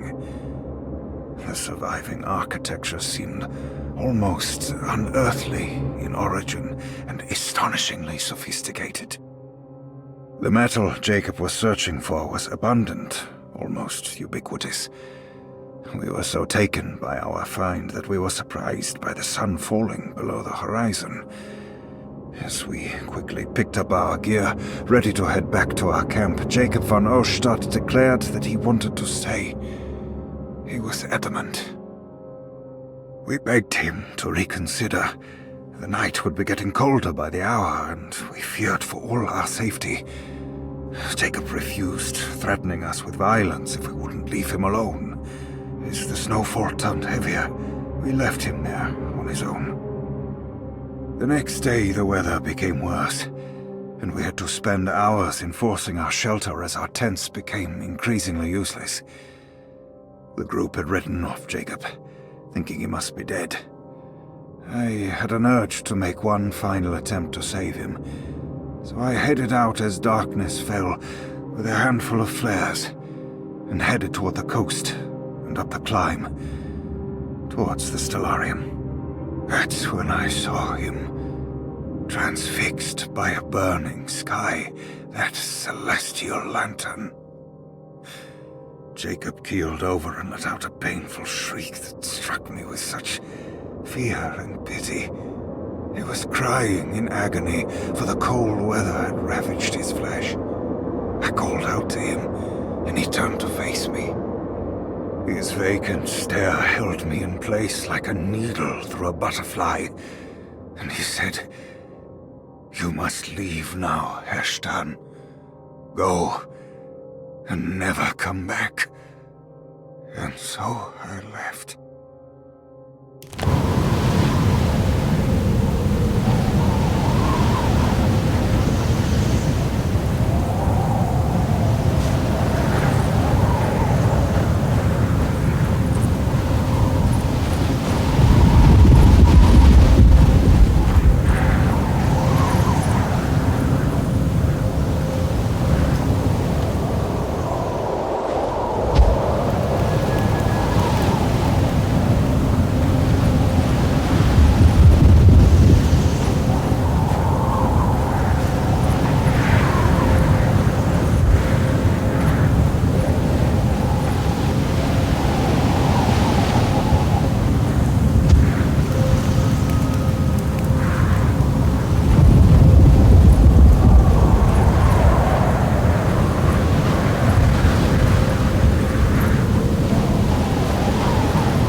Hey, you!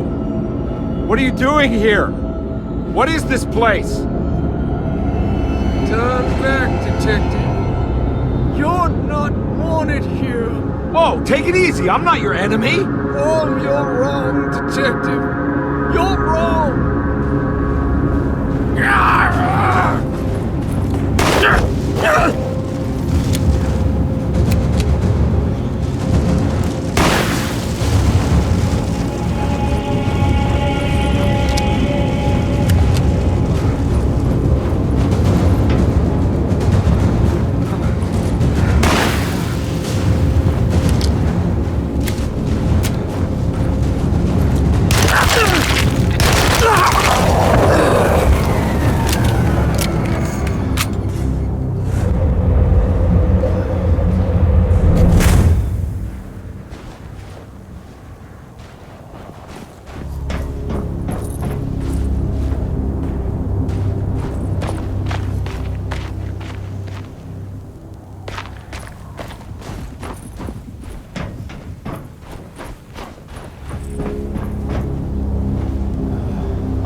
Of course, the Taurus.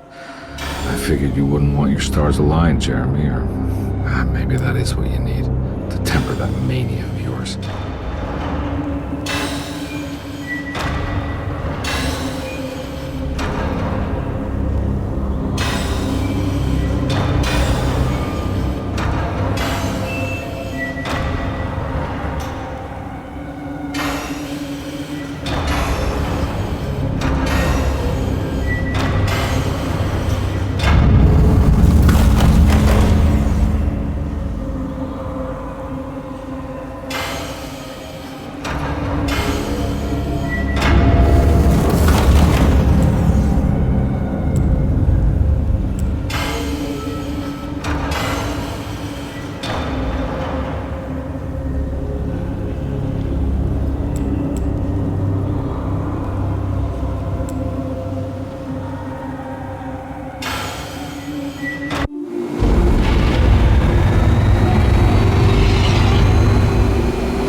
Jeremy? I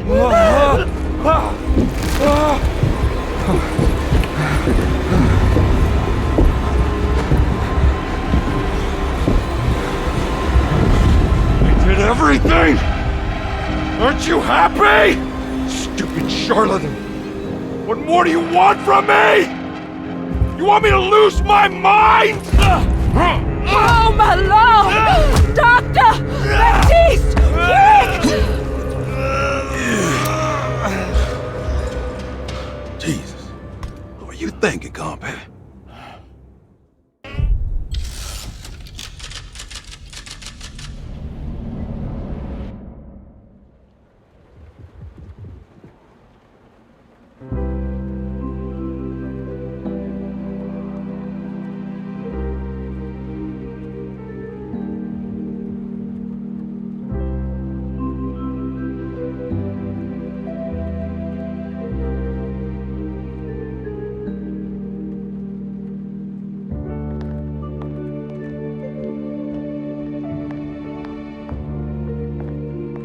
You awake?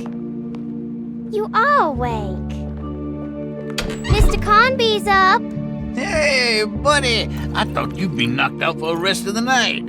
Come on out and join us, will you? I'll save you some gumbo. Good to have you back. You gave us all a good scare. What happened? You had a psychological breakdown. Sorry for manhandling you, but you're being violent. You stabbed Jeremy and then punched Dr. Gray. Are they... okay? Jeremy's a little strange, but everything's back to normal. Really? All thanks to you, Carnby. You want to try standing up?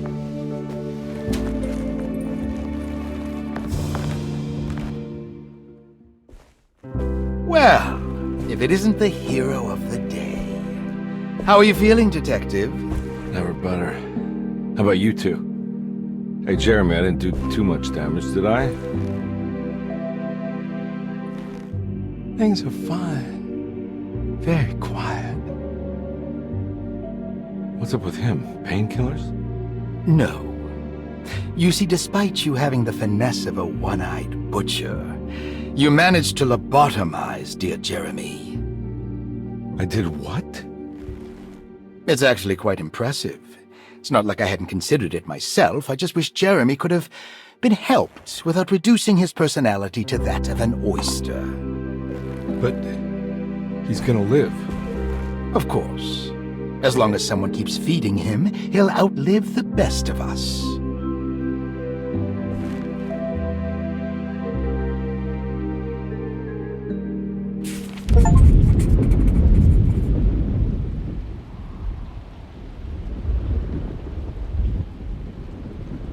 Does Emily know about Jeremy's condition? Yes. She seems to be handling it quite well under the circumstances.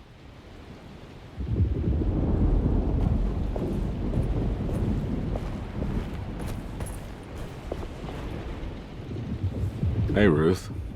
Glad to see you made it back to Derceto. You too, Detective. Make sure to stay for the festivities. It's no Mardi Gras, but it ain't bad.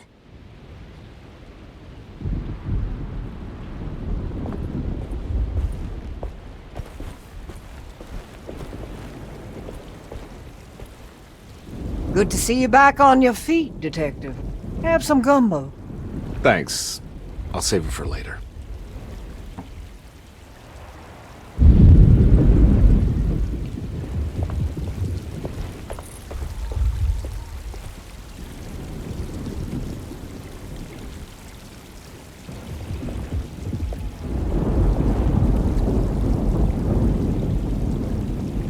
That is one impressive tree. More impressive than you could ever imagine.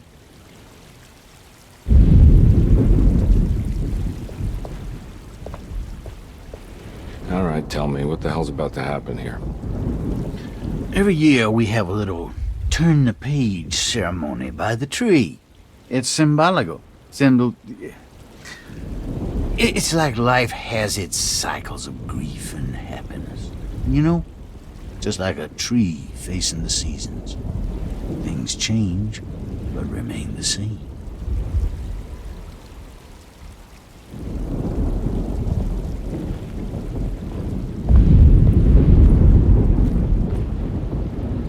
Hey, kid. What are you up to? Preparing for the ceremony. I don't want to disappoint Mother.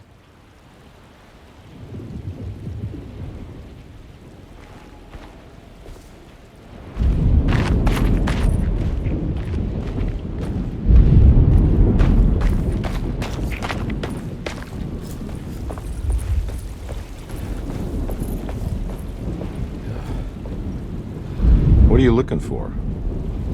Just keeping an eye out for the storm. Radio says it could be a wild one.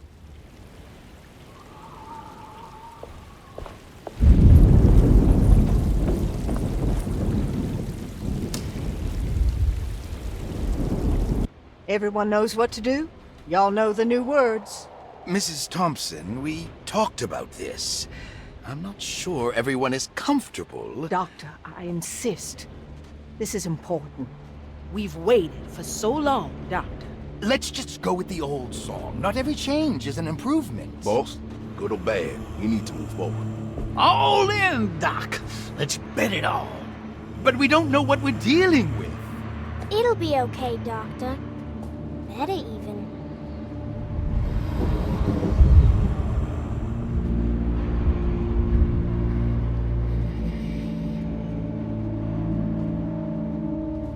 Ever there praises and abundance to the black goat of the woods.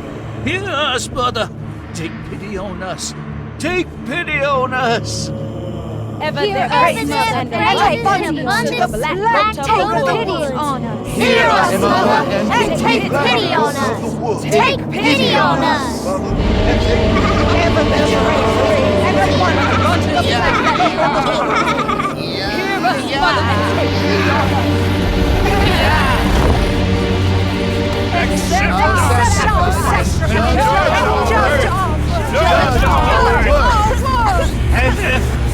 Stop! Are you crazy? This here's what needs to happen, Carnby. Grace! Stop! Shoot the ground! Shoot the ground!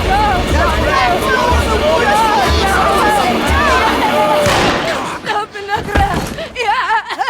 Stop! Detective, get my uncle out of here! Jeremy, come with me! Get over here! Jeremy, come with me! Jeremy, come here! No! There has to be a doctor blood!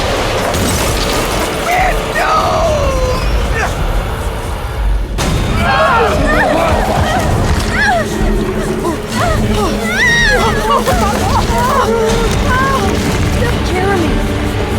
Come on.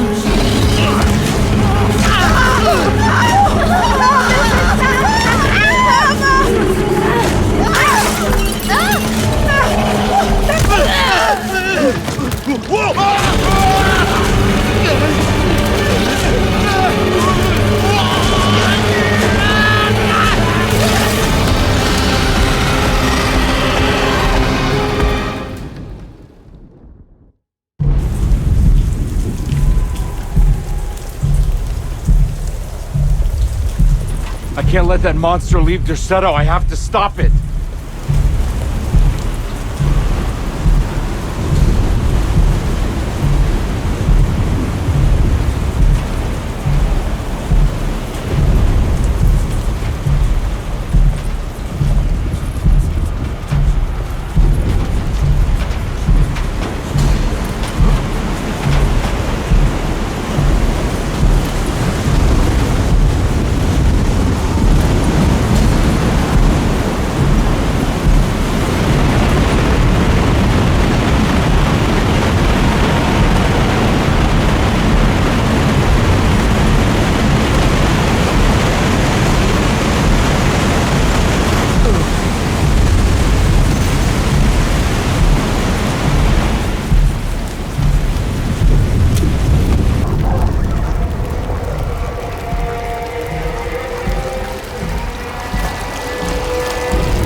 Detective! Oh, what the hell was that? I tried to tell you. There was so much evidence. Their devotion to the Black Goat was like nothing I've ever seen before. I felt so dumb believing any of it, but I'm glad I did. Are you okay?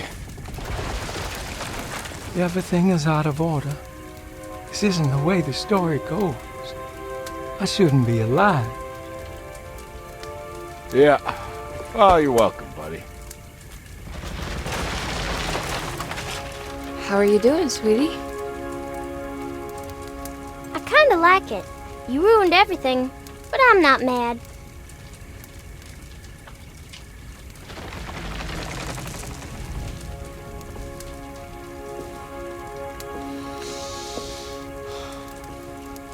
All right, you ready to head back to New Orleans? Come on, Jeremy. We're leaving. Can I come? I thought you said you didn't need saving. Don't leave her. She's important. Of course we're taking her with us.